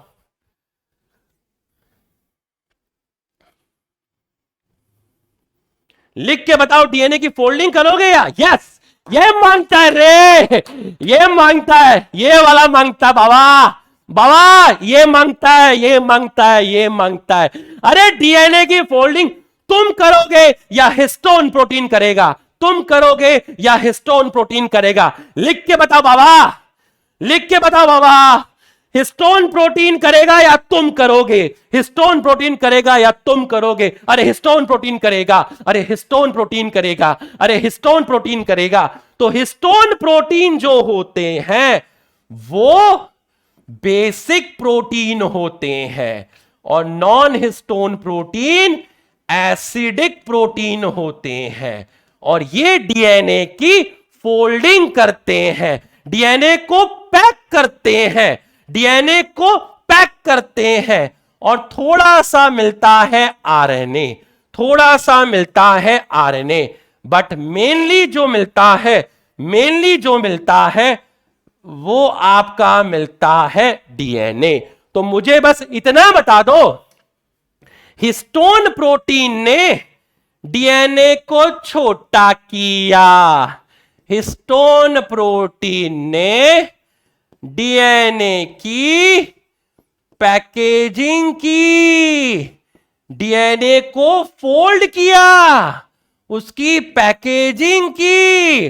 बिल्कुल सही। तो आप मुझे बताइए आप मुझे बताइए कि इसके न्यूक्लियस के अंदर आपको लिक्विड मिलेगा, लिक्विड मिलेगा, और वो जो लिक्विड मिलेगा उस लिक्विड को बोलते हैं न्यूक्लियोप्लाज्म, न्यूक्लियोप्लाज्म। तो इसमें जो लिक्विड मिला उस लिक्विड रीजन को बोलते हैं न्यूक्लियोप्लाज्म। तो न्यूक्लियस के कितने पार्ट हो गए दीवाने? न्यूक्लियस के 4 पार्ट हो गए। पहला न्यूक्लियर मेम्ब्रेन, दूसरा क्रोमोसोम, तीसरा न्यूक्लियोलस और चौथा न्यूक्लियोप्लास्ट। तो न्यूक्लियस के कितने पार्ट हो गए? न्यूक्लियस के 4 पार्ट हो गए। Nuclear membrane, chromosome, nucleolus, nucleoplasm. Nuclear membrane, chromosome, nucleolus, eukaryote eukaryote में हो गए। लेकिन मेरे भाई और मेरी छोटी बहनों, जो प्रोकैरियोट है, बिल्कुल सही, जो प्रोकैरियोट है, सर प्रोकैरियोट के न्यूक्लियस में न्यूक्लियर मेम्ब्रेन तो होती नहीं।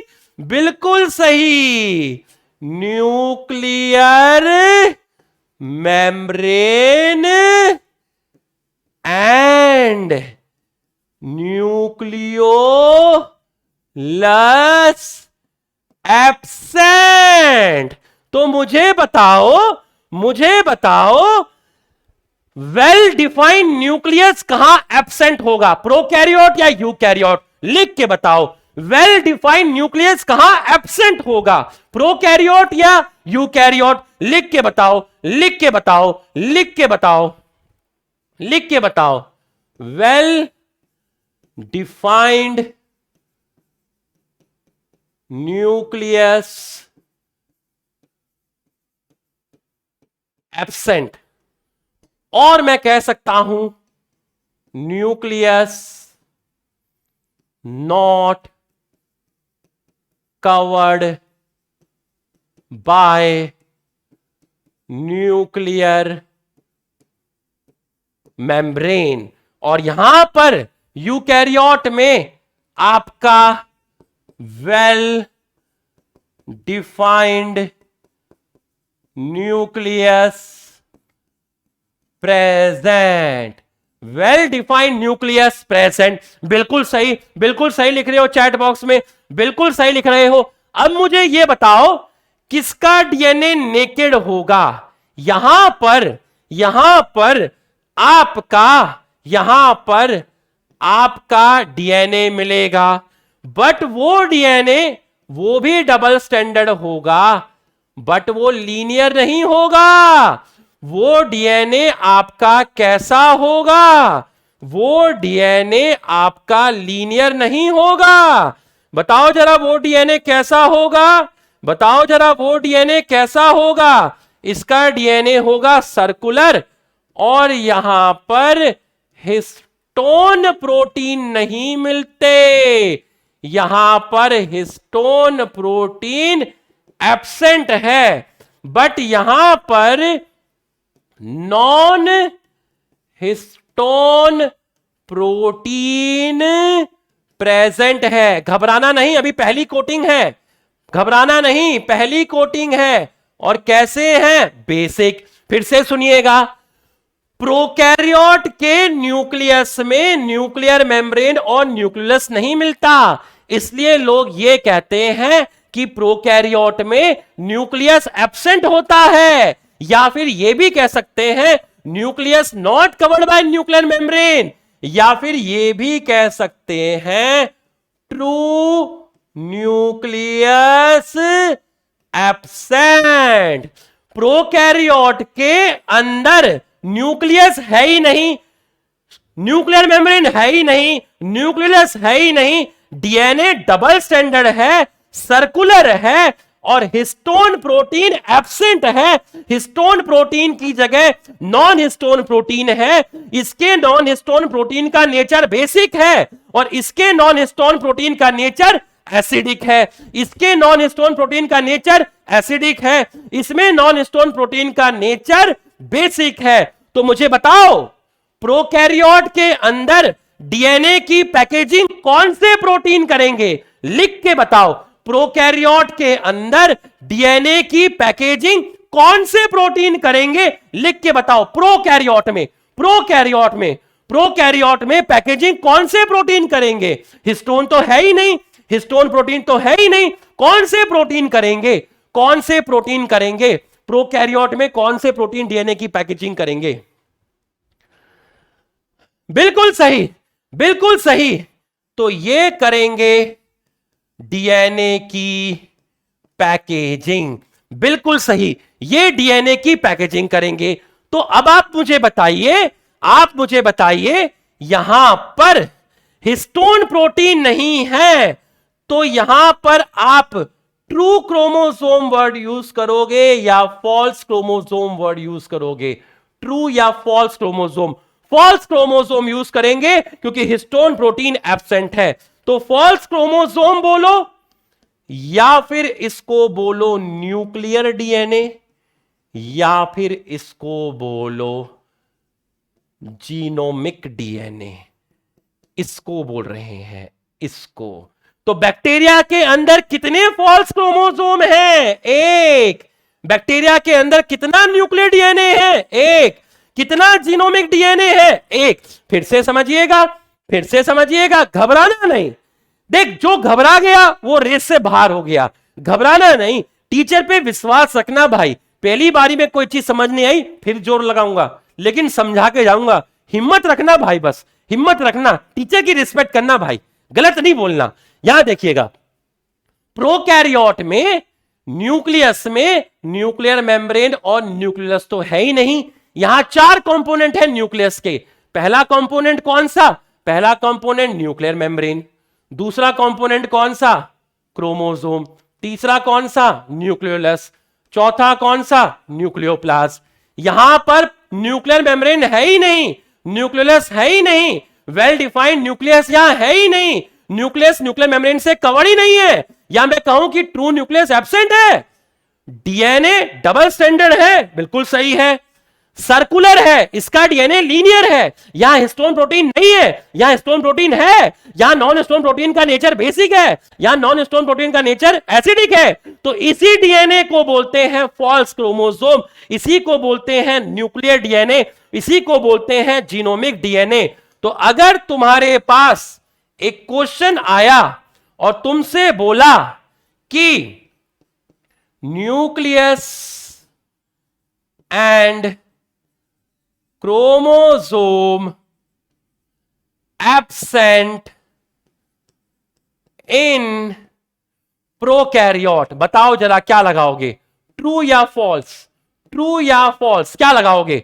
बताओ क्या लगाओगे? ट्रू या फॉल्स बताओ क्या लगाओगे? न्यूक्लियस, अरे यहां से नहीं पढ़ाता रे, यहां से पढ़ाता हूं, यहां से बताओ क्या लगाओगे? Nucleus and chromosome absent in prokaryote, true या फॉल्स? बताओ ट्रू या फॉल्स?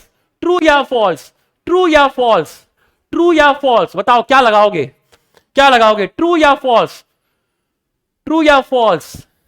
ट्रू, बिल्कुल सही, बिल्कुल सही। और अगर मान लो क्वेश्चन आया, मान लो क्वेश्चन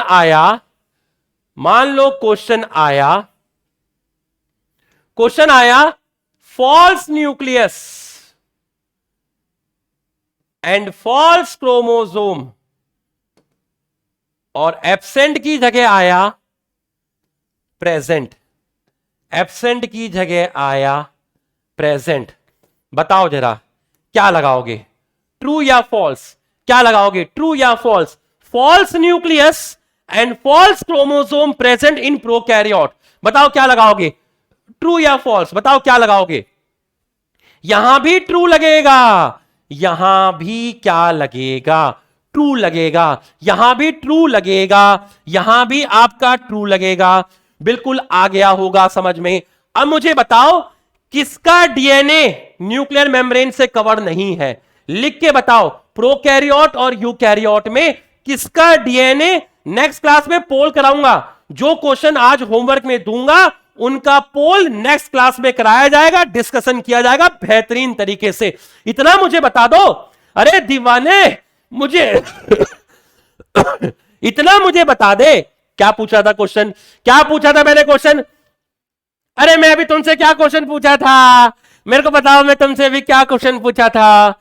मैंने तुमसे भी क्या क्वेश्चन पूछा था, लिख के बताओ। अभी भी मैंने तुमसे कोई क्वेश्चन पूछा था, लिख के बताओ। हाँ याद आ गया, DNA is not covered by nuclear membrane. ये स्टेटमेंट कहां बोलेंगे, प्रोकैरियोट या यूकैरियोट? शाबाश, प्रोकैरियोट, प्रोकैरियोट, प्रोकैरियोट।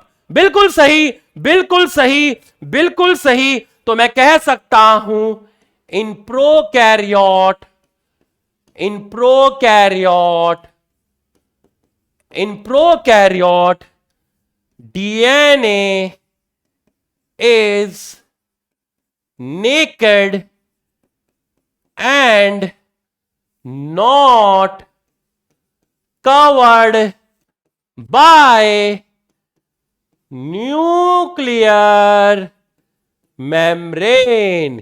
यहां तक समझ में आया तो चैट बॉक्स में यस लिख के थोड़ा सा सम्मान बढ़ा दीजिए, चैट बॉक्स में यस लिख दीजिए अगर यहां तक आपको समझ में आया।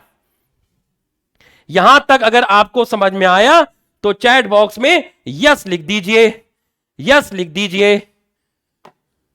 2:32 हो गए, यस लिख दीजिए। अरे जान लगा देंगे यार, विश्वास तो करके देखना। अरे जान लगा देंगे दीवाने।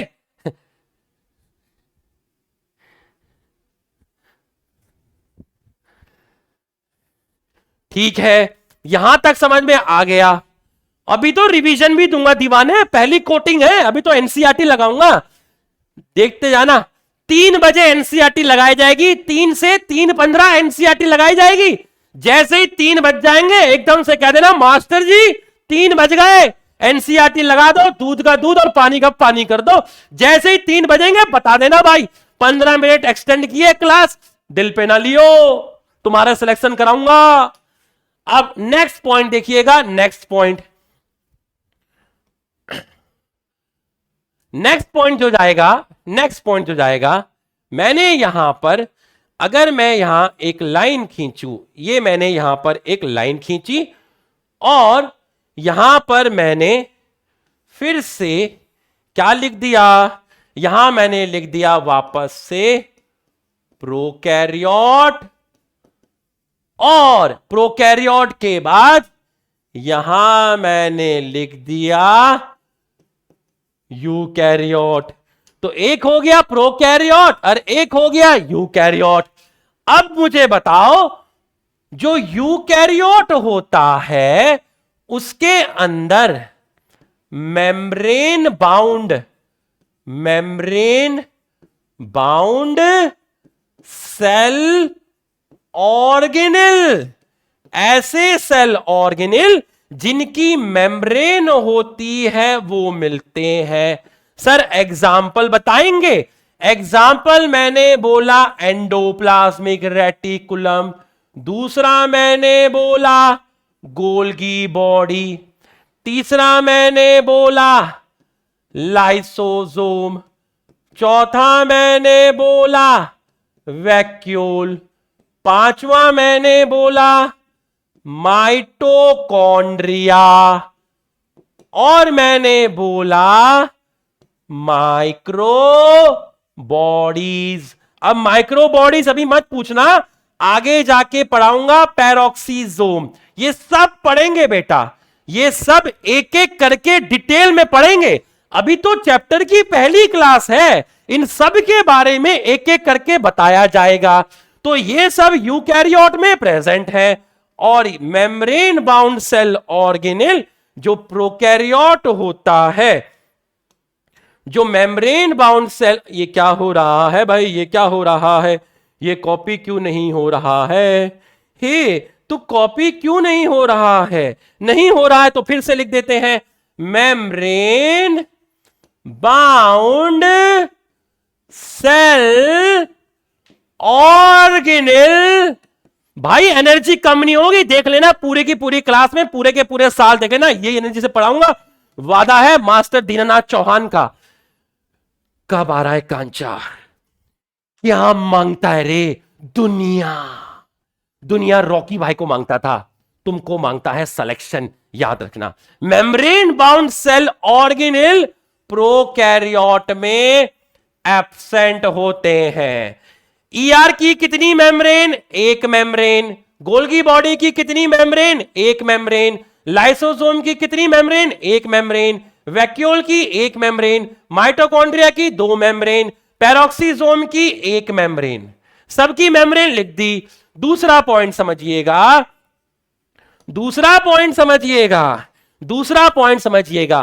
प्रोकैरियोट हो या फिर यूकैरियोट हो, तो प्रोकैरियोट के अंदर, प्रोकैरियोट के अंदर आपका राइबोसोम मिलेगा।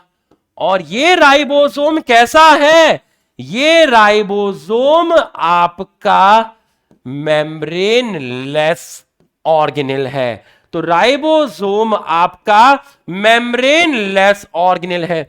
बच्चों एक चीज है, ध्यान से बोल रहा हूं, ध्यान से सुनना। अगर मैंने आपको बोला कि ये टॉपिक हम आगे क्लास में पढ़ेंगे, तो आप पेशेंस रखिएगा, ठीक? आप ये मत सोचिएगा कि सर ने यहां क्यों नहीं बताया। भाई वो टॉपिक यहां पढ़ाऊंगा तो अभी समझ में नहीं आएगा, ये विश्वास रखना पड़ेगा। जैसे मैं यहां लिखूंगा 70S, तो चैट बॉक्स में काफी सारे बच्चे ये लिख सकते हैं कि एस का मतलब क्या होता है, बट एस का मतलब सेडिमेंटेशन कोफिशिएंट होता है या एस का मतलब सिडवर्ग यूनिट होता है।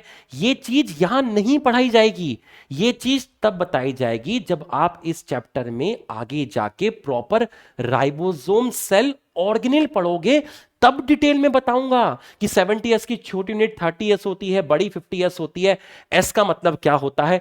बस मेरी यही दरखास्त है आपसे। अगर मैंने कहा बेटा इसको अभी याद कर ले, आने वाले लेक्चर में इसको एक्सप्लेन करूंगा, तो पेशेंस रखना, उसको तब जानने की कोशिश नहीं करना, उसको बाद में जानने की कोशिश करना। बस ये मेरी आपसे रिक्वेस्ट है। तो प्रोकैरियोट में जो राइबोसोम मिलेगा, प्रोकैरियोट में जो राइबोसोम मिलेगा वो मिलेगा 70S, 70S, 70S, 70S। S का मतलब अभी नहीं बताऊंगा, एस का मतलब अभी नहीं बताऊंगा। तो प्रोकैरियोट के साइटोप्लाज्म में जो राइबोसोम मिलेगा वो मिलेगा 70S।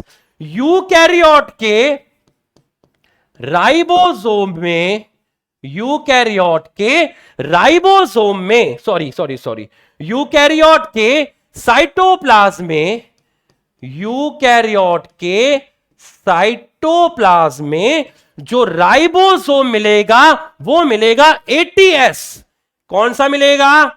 80S। सब बताऊंगा बेटा। 70 का मतलब क्या है, 80 का मतलब क्या है, एस क्या है, सब बताऊंगा। भाई जान लगाने के लिए तैयार हूं, बस विश्वास रखना यार। जैसे जैसे मैं पढ़ा रहा हूं, जितना मैं पढ़ा रहा हूं उतना ही पढ़ना और कुछ नहीं पढ़ना। विश्वास रखना भाई। वो नशा ही क्या जो एकदम से बढ़ जाए, नशा वो है जो धीरे धीरे करके चढ़ता है। साइटोप्लाज्म में 80S। बट सर यूकैरियोट के साइटोप्लाज्म में तो माइटोकॉन्ड्रिया भी मिलेगा। बिल्कुल सही है सर, यूकैरियोट के साइटोप्लाज्म में तो क्लोरोप्लास्ट भी मिलेगा। बिल्कुल सही है। तो इसके माइटोकॉन्ड्रिया और क्लोरोप्लास्ट में कौन सा राइबोसोम? 70S। सर यूकैरियोट के साइटोप्लाज्म में, मान लीजिए ये यूकैरियोट की सेल है और यूकैरियोट की सेल के अंदर आपका ये है आपका माइटोकॉन्ड्रिया, ये क्या है आपका माइटोकॉन्ड्रिया, और ये है यूकैरियोट की सेल में आपका क्या? क्लोरोप्लास्ट। तो सर साइटोप्लाज्म में तो 80S राइबोसोम मिलेगा, यूकैरियोट के साइटोप्लाज्म में 80S मिलेगा, बट यूकैरियोट के साइटोप्लाज्म में जो सेल ऑर्गेनेल मिलेंगे माइटोकॉन्ड्रिया और क्लोरोप्लास्ट, उनमें तो 70S मिलेगा। तो सर इस तरीके से मैं कह सकता हूं कि यूकैरियोट के अंदर both 70S and 80S present. समझ में आया तो ठोको यस, समझ में आया तो ठोको यस, समझ में आया। 70S कहां मिलेगा? 70S मिलेगा आपका सेल ऑर्गेनेल में, और एटीएस मिलेगा आपका कहां पर, साइटोप्लाज्म में। समझ में आया तो लिखो यस, समझ में आया तो लिखो यस, समझ में आया तो लिखो यस। अभी 3 बजे नहीं है, 3 बजे लिख देना सर, 3 बज गए, मैं भूल ना जाऊं, वैसे मैं टाइम देख रहा हूं, 2:41 हो गए हैं, लिख देना सर 3 बज गए, एनसीईआरटी लगा के दूध का दूध और पानी का पानी कर दो, ठीक है। तो ये आपको समझ में आ गया, प्रोकैरियोट और यूकैरियोट में समझ में आ गया, बिल्कुल सही है।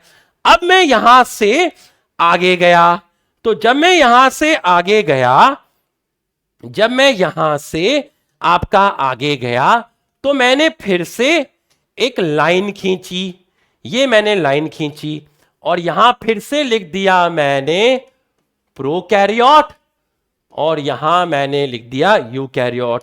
बच्चों प्रोकैरियोट और यूकैरियोट दोनों के अंदर सेमी फ्लूइड रीजन मिलता है जिसको आप बोलते हैं साइटोप्लाज्म, जिसको आप बोलते हैं साइटोप्लाज्म। तो ये प्रोकैरियोट में भी मिलेगा और ये आपका यूकैरियोट में भी मिलेगा, बिल्कुल सही है। और यूकैरियोट के अंदर आते हैं आपके कौन, यूकैरियोट में आते हैं प्लांट्स और दूसरे आते हैं आपके एनिमल।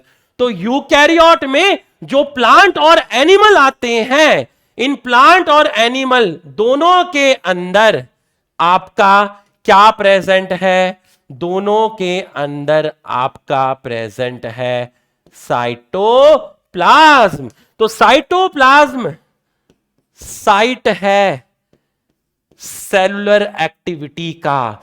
इसका मतलब क्या हुआ भैया, सारी की सारी जो रिएक्शन है, सारी की सारी जो रिएक्शन है, जब आप रेस्पिरेशन इन प्लांट पढ़ोगे, आप ग्लाइकोलाइसिस पढ़ोगे, ग्लाइकोलाइसिस आपको रेस्पिरेशन इन प्लांट में पढ़ाया जाएगा। सर हाँ करता हूं बेटा, इसको फिर से एक्सप्लेन करूंगा, तू घबराना नहीं, सब करूंगा, सब करूंगा, अभी दूसरी कोटिंग लगेगी। साइटोप्लाज्म जो प्लांट और एनिमल में होता है, वहां पर सेलुलर एक्टिविटी होती है, मतलब सारी रिएक्शन होंगी, ग्लाइकोलाइसिस होगी, आपकी क्रेब साइकिल भी होगी। क्रेब साइकिल माइटोकॉन्ड्रिया में होती है और माइटोकॉन्ड्रिया साइटोप्लाज्म में मिलता है। तो कहने का मतलब यह है कि साइटोप्लाज्म में सारे के सारे सेल ऑर्गेनेल मिलते हैं, इसलिए साइटोप्लाज्म में सेलुलर एक्टिविटी होती है।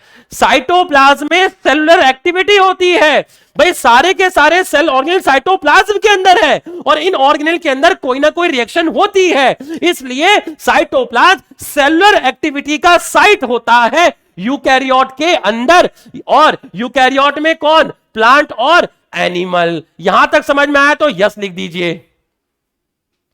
सर आप तो रिवाइटल से भी ज्यादा एनर्जी भर देते हो। अरे दीवाने, रिवाइटल क्या चीज है यार, तुम्हारा प्यार है, सम्मान है बाबा, इससे ज्यादा लगाएंगे एनर्जी। आज तो पहली क्लास है, दूसरी क्लास तो तबाही होगी, तबाही, याद रखना, दूसरी क्लास तबाही होगी। तो यहां तक समझ में आया तो यस लिखिए, यहां तक समझ में आया तो यस लिखिए, यहां तक समझ में आया तो यस लिखिए।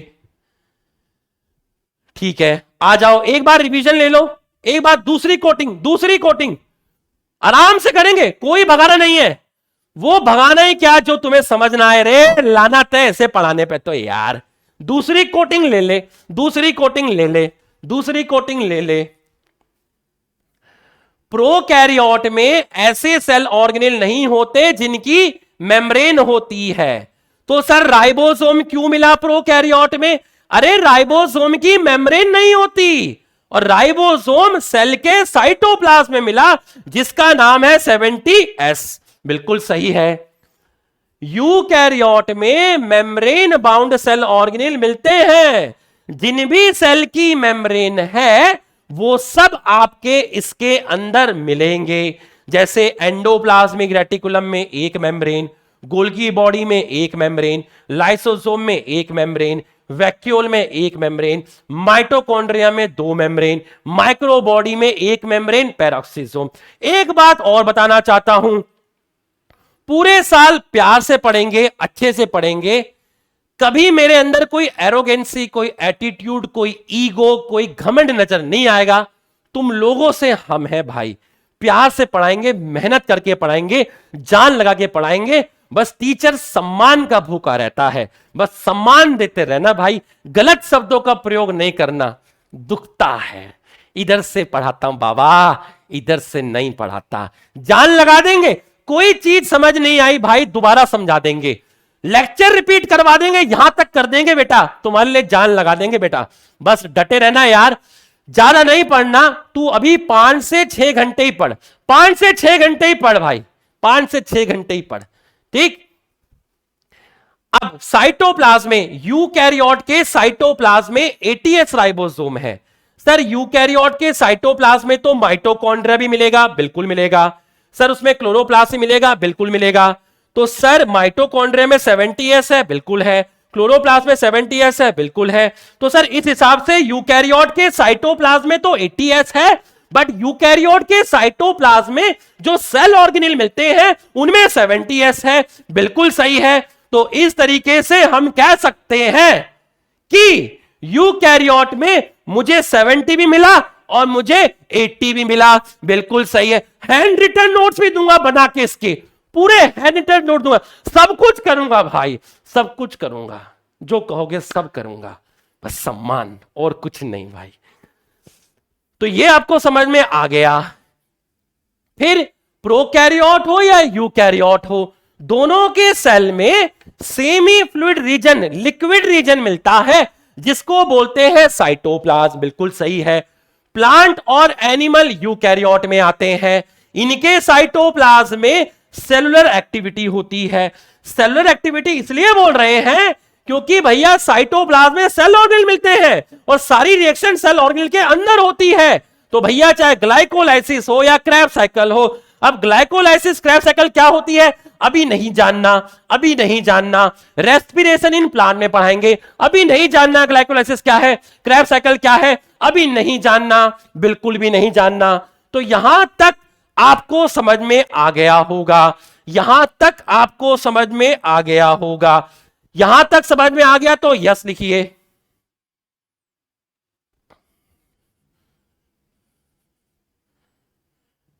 इलेवन स्लाइड तो बेटा अभी भी मैंने एक्सप्लेन किया, 11 स्लाइड तो मैंने अभी भी एक्सप्लेन किया। यहां तक समझ में आया तो यस लिखिए। अच्छा एक और चीज लिखिए, क्या आपको इसके अलावा मेरे हाथ से लिखे हुए A4 शीट पर हैंड रिटन नोट्स भी चाहिए? अगर चाहिए तो दिल बनाओ, क्योंकि दिल से ही मुझे पता चलेगा चाहिए नहीं चाहिए, क्योंकि यस सर तो अभी भी लिखा हुआ आ रहा है। दिल बनाओ, क्या आपको मेरे हाथ के लिखे हुए हैंड रिटन नोट्स भी चाहिए A4 शीट पर? दिल बनाओ अगर चाहिए तो।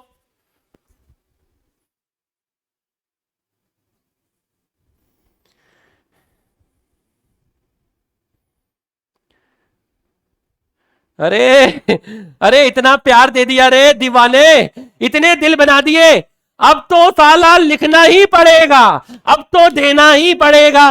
जेल की रोटी खानी पड़ेगी, जेल का खाना खाना पड़ेगा, अब तो लिखना ही पड़ेगा दीवानों। अरे इतने दिल दे दिए रे, देंगे भाई देंगे। कल दोपहर तक आपके ऐप में नोट्स आ जाएंगे, कल दोपहर तक आपके ऐप में नोट्स आ जाएंगे। बिल्कुल सही है, बिल्कुल सही है। इतने सम्मान के लिए, पहली क्लास में इतना सम्मान दिया, इतना प्यार दिया, मैं इसका हमेशा आभारी रहूंगा और खतरनाक लेवल का आपको कंटेंट दूंगा। ये मैं आपको वचन देता हूं और मेरा वचन ही शासन है। कल कुछ ओरिएंटेशन में कुछ गलत निकल गया हो तो दिल में मत लेना। उस टाइम अपन ने बाद में देखा वे यार ये भी बोल दिया, हमने तो ये भी बोल दिया।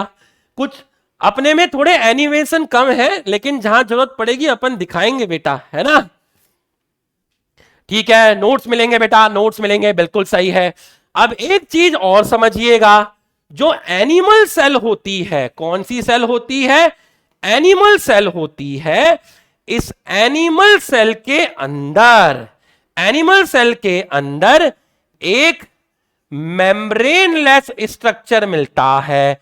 एनिमल सेल के अंदर एक मेम्ब्रेनलेस स्ट्रक्चर मिलता है जिसको हम आगे पढ़ेंगे। जहां मैं लिख रहा हूं वेट, तो वेट उसको अभी नहीं पढ़ना, लिख देता हूं आगे पढ़ेंगे, अभी नहीं पढ़ना, अभी बस नाम याद रखना। आगे बताऊंगा सेंट्रोसोम क्या होता है, अभी नहीं बताऊंगा क्योंकि अभी ये है भी नहीं। आगे जब हम पढ़ेंगे सेंट्रोसोम सेंट्रियोल तब बताऊंगा। तो एनिमल के अंदर एक मेम्ब्रेनलेस स्ट्रक्चर मिलता है जिसका नाम है सेंट्रोसोम, और ये स्ट्रक्चर आपका हेल्प करता है सेल डिवीजन में, हेल्प करता है सेल डिवीजन में। कैसे हेल्प करता है? हाउ हाउ कैसे करता है, ये क्या होता है, ये सब आगे पढ़ेंगे। अभी बस इतना याद रखना, एनिमल सेल में मिलता है, प्रोकैरियोट में नहीं मिलता। तो प्रोकैरियोट में आपका सेंट्रोसोम जो होता है वो आपका एब्सेंट होता है। पानी कहां है, पानी कहां है, पानी कहां है?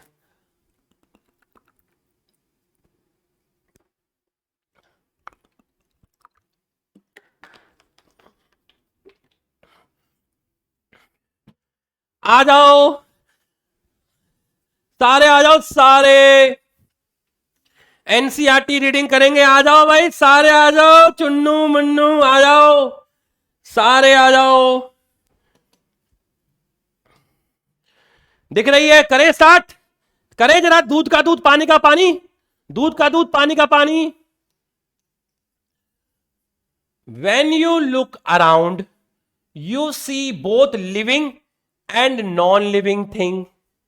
You must have wondered and asked yourself, what is it that make an organism living? वो क्या चीज है जो किसी ऑर्गेनिज्म को लिविंग बनाता है? और what is it that inanimate thing, inanimate thing का मतलब है non living thing doesn't have. वो क्या चीज है जो एक लिविंग ऑर्गेनिज्म पर है बट एक इनएनिमेट थिंग के पास नहीं है? Do not have which a living thing has. वो क्या चीज है जो नॉन लिविंग थिंग के पास नहीं है? इनएनिमेट मतलब नॉन लिविंग, बट लिविंग चीज के पास है। तो बताओ वो क्या चीज है? The answer to this presence or the basic unit of life, that is cell। देख लीजिए, हो गया पहला पैराग्राफ डी कोड, पहला पैराग्राफ डी कोड हो गया। दूसरा, बच्चों मैंने एनसीईआरटी के फोटो नहीं लिख चिपकाए, इस पे लिख के लाए, क्योंकि फोटो से क्या होता है ना, बच्चों को वो व्हाइट फोटो क्लियरली विजिबल नहीं होते पढ़ाते हुए, तो बच्चे कहते हैं इस वजह से ये लिखकर ऐसे लिख के तुम्हें समझा रहे हैं। तो ऐसे लिख के समझाएंगे आपको बेटा। All organism composed of cell, some are composed of single cell unicellular organism, while other composed of many cell multicellular organism। देख लीजिए, ये तीसरी कोटिंग है, तीसरी कोटिंग, तीसरी कोटिंग है भाई, पूरा रूम में उतार दूंगा यार। इस बात का अफसोस मत कर कि हम आज तक क्यों ना मिले, इस बात की खुशी मना कि आज इतने दिन बाद मिले, मिले तो सही। Unicellular organism are capable of independent existence and perform essential function of life. Anything less than a complete structure of cell does not ensure independent living. बच्चों ये है एक सेल, और एक सेल मतलब कैसा है? लिविंग। ये है मैनी सेल, मैनी सेल का मतलब कैसा है? लिविंग। भाई एक सेल से कम क्या होगा? एक सेल से कम क्या होगा? लेस देन वन सेल क्या होगा? मुझे बताओ। लेस देन वन सेल तो कुछ होगा ही नहीं। अरे लेस देन वन सेल तो कुछ होगा ही नहीं, मतलब एक सेल हो तब भी लोग जिंदा हैं, बहुत सारी सेल हो तब भी लोग जिंदा हैं, बट एक सेल से कम नहीं मांगता, एक सेल से कम नहीं मांगता। Anything which is less than one cell is not a living. कोई भी चीज जो एक सेल से कम है वो कुछ भी नहीं है, वो कुछ भी नहीं है, वो कुछ भी नहीं है, नथिंग है, वो कुछ भी नहीं है। Hence, cell is the fundamental structure and function of living organism. आ जाओ on the floor, सारे मिलके करेंगे शोर। Anton van Leeuwenhoek first saw and described a living cell. Robert Brown discovered the nucleus. The invention of microscope and its improvement leading to electron microscope revealed all structure detail of cells. जैसे जैसे microscope और electron microscope की खोज हुई, cell के structure की detail study करना आसान हुआ।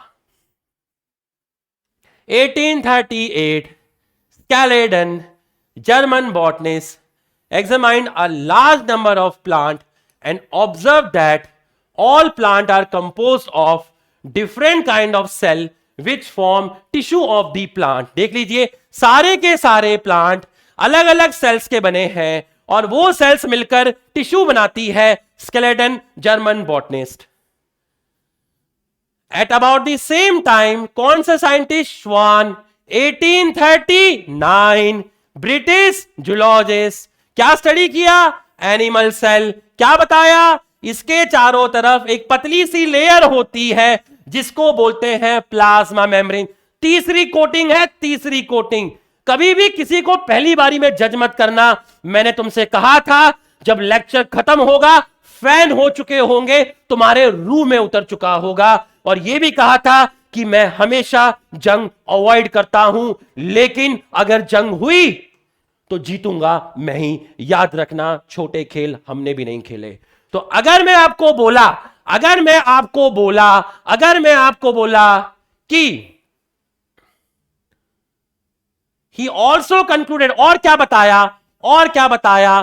प्लांट टिश्यू पे स्टडी करके ये बताया कि presence of cell wall unique character of plant cell. Cell wall का मिलना प्लांट का एक यूनिक कैरेक्टर है। On the basis of this Schwann propose hypothesis. Schwann ने एक हाइपोथेसिस दी, एक स्टेटमेंट दिया कि जो एनिमल और प्लांट है वो किसके बने हुए हैं? सेल के। और प्रोडक्ट ऑफ सेल क्या है? टिश्यू। अभी तो जब चैप्टर खत्म हो जाएगा ना और इसका वन शॉट दूंगा बाबा, आग लगा दूंगा, आग। बस कभी घमंड नहीं किया। जिस दिन घमंड आएगा उस दिन ये पैसा छोड़ देंगे। सिंपल रहना है, कोई एरोगेंसी नहीं, कोई ईगो नहीं, कुछ नहीं भाई। बच्चों का प्यार है, कोटा में पढ़ाते हैं, बच्चों का प्यार है। अब वो प्यार और बढ़ जाएगा, तुम लोग भी प्यार दोगे। ऐप में कमेंट करके बताना लेक्चर कैसा लगा। इंस्टा पे भी कमेंट कर सकते हो, बता देना कैसा लगा। पर ज़्यादा इंस्टा यूज़ नहीं करना, बस मुझे कमेंट करके मुझे बता देना, मैसेज करके कैसा लगा। ज़्यादा यूज़ नहीं करना बेटा। Schleiden and Schwann together formulated the cell theory. और एक और बात सुनो, कल तक मेरा ऐप चालू हो जाएगा तुम्हारे बैच का। डेली कम से कम 100 वॉइस नोट आपके बैच में आएंगे। लिख लेना 100 वॉइस नोट डेली। कम से कम कल से 100 बच्चों के डाउट के रिप्लाई करूंगा वॉइस नोट की फॉर्म में आपके ऐप के अंदर। डेली देख लेना भाई के 100 वॉइस नोट पड़े होंगे। 100 क्वेश्चन का रिप्लाई करूंगा कम से कम, देख लेना। कल से चालू हो जाएगा। Schleiden and Schwann promoted cell theory. The theory however did not explain, ये थ्योरी एक्सप्लेन नहीं कर पाई कि नई सेल्स कैसे बनी। Rudolf Virchow first explain that cell divided and new cells are form from pre existing cell omni cellular cell. 3 बज गए। अरे दीवाने, अपन ने तो 3 बजने से पहले काम चालू कर दिया। तू सोचता रहा अब करेंगे। अपन ने तो बाबा पहले काम शुरू कर दिया। He modified the hypothesis of Scaladen and Schwann to give the cell theory a final shape. Cell theory को फाइनल शेप दिया। क्या बोला? जितने भी लिविंग ऑर्गेनिज्म है वो सेल और सेल के प्रोडक्ट के बने हैं। All cells arise from pre existing cells. जितनी भी सेल्स है वो प्री एग्जिस्टिंग सेल से बनी हुई है। बच्चों, द वे आई बिहेव है ना, so the way I act, sometimes you have to behave like a joker of plant kingdom, but it doesn't mean you are a joker because you are dealing with kids. ठीक है, बच्चों में बच्चा बनना पड़ता है। ठीक है, I'm 35 year old है ना, तो ऐसा नहीं है कि मैं 18 19 20 साल का हूं, लेकिन बच्चों में उतरना पड़ता है, बच्चों में बच्चा बनना पड़ता है। नहीं तो कई बार क्या होता है, टीचर खुद ही पढ़ के चला जाता है अपने घर बच्चे ने समझ में आया नहीं, कुछ समझ नहीं आया आज मास्टर खुद ही पढ़ के चला गया। ठीक है, तो होता है कभी कभी अपने को, मतलब धंधा है, कभी कभी कुछ ऐसे काम करने पड़ते हैं जो समाज की नजरों में सही नहीं है, पर करना पड़ता है। अम्मी जान कहती थी कोई भी धंधा छोटा नहीं होता और धंधे से बड़ा कोई धर्म नहीं होता। शाहरुख खान साहब का डायलॉग है। तो अगर मैं तुमको बोला all living organism are composed of cell and product of cell, all cells arise from pre existing cells, all cells arise from pre existing cells. You have earlier observe cell in onion peel, onion मतलब plant cell, human cheek मतलब animal cell. Let us recollect their structure. The onion cell, which is a typical plant cell, onion plant cell है जिसमें बाहर cell wall मिलेगी, its outer boundary just within the cell membrane. Onion में cell wall its outer boundary and just within it is the cell membrane. मतलब onion में बाहर cell wall मिलेगी और सेल वॉल के अंदर मिलेगी आपकी सेल मेम्ब्रेन, अंदर मिलेगी आपकी सेल मेम्ब्रेन। बोला बिल्कुल सही है, बिल्कुल सही है। Cells of human cheek have outer membrane as a delimiting structure, delimiting outer membrane, delimiting cell membrane. Inside each cell dense membrane bound structure nucleus. This nucleus contain chromosome. देख लीजिए एकदम एनसीईआरटी उधेड़ा है, मैं पढ़ाता ही एनसीईआरटी में, तो मैं simple से बताता हूं, साला चीजें कॉम्प्लेक्स करके पढ़ाई जाती हैं। अरे कुछ नहीं है, जो है वही पढ़ाओ यार। किसी टॉपिक को पहले डिफिकल्ट बनाओ फिर उसको समझाओ। अरे नहीं यार, देसी भाषा, देसी आदमी हूं मैं, देसी भाषा में पढ़ाता हूं, सिंपल सिंपल एकदम सिंपल।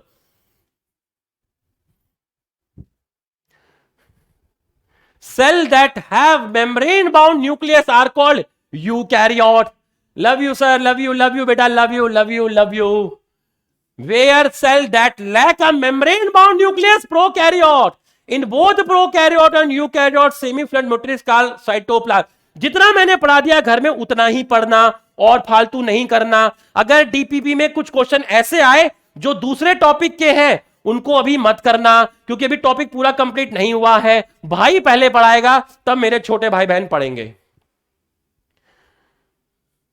मैं भी शराफत से जीता मगर लोगों से मुझे लगता था डर।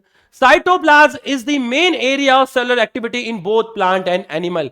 Various chemical reaction occur in to keep the cell in living state.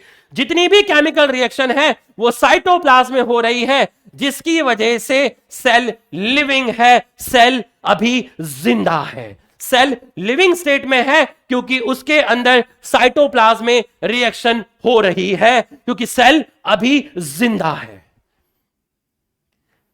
अपनी टीचिंग बॉलीवुड मूवी से प्रेरित है। अपन ने क्या बचपन में बहुत मूवी देखी, पापा बोलते थे पढ़ाई करो पढ़ाई करो पढ़ाई करो। मेरे दिमाग में सब सारी चीजें घुसती नहीं थी। ये मैं अपने टाइम पढ़ता था तो मेरे को तो पता ही नहीं ये सब किताब में था या नहीं था। तो छोटे से अपने घर में केबल लगा हुआ था, अपन ने बहुत बॉलीवुड मूवी देखी बाबा तो पिक्चर का बहुत खतरनाक असर है अपने अंदर। The eukaryotic cells have other membrane bound distinct structure called organelle like ER, Golgi, lyso, mito, micro, vacuole. Prokaryote cell lack such membrane bound organelle. Ribosome are non membrane bound organelle. तुम देख लेना एक line नहीं छूटेगी।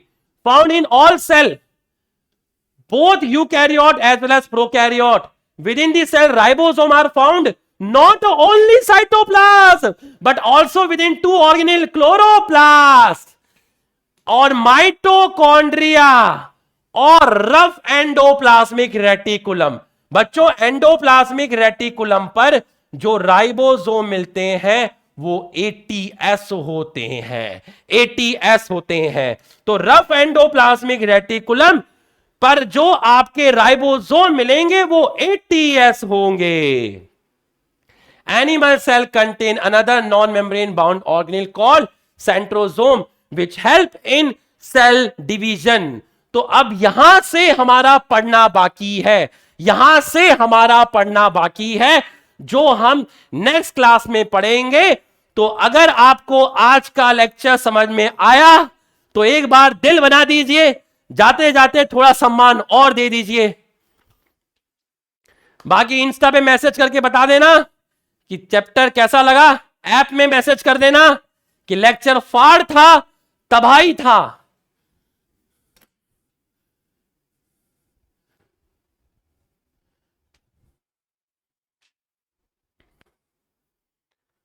तो याद रखना, stress मत लेना, मस्त होके बैठना, चौड़े होके बैठना, स्ट्रेस फ्री होके बैठना, क्योंकि भाई फिर आएगा। ख्याल रखना। Thank you. हमें रहा प्यार के, फिर मिलेंगे। चलते चलते जाने का मन नहीं करता, पर आज जाऊंगा तभी कल आऊंगा। मस्त होके बैठना, चौड़े होके बैठना, स्ट्रेस फ्री होके बैठना, क्योंकि भाई अभी जिंदा है। फिर मिलेंगे। Thank you.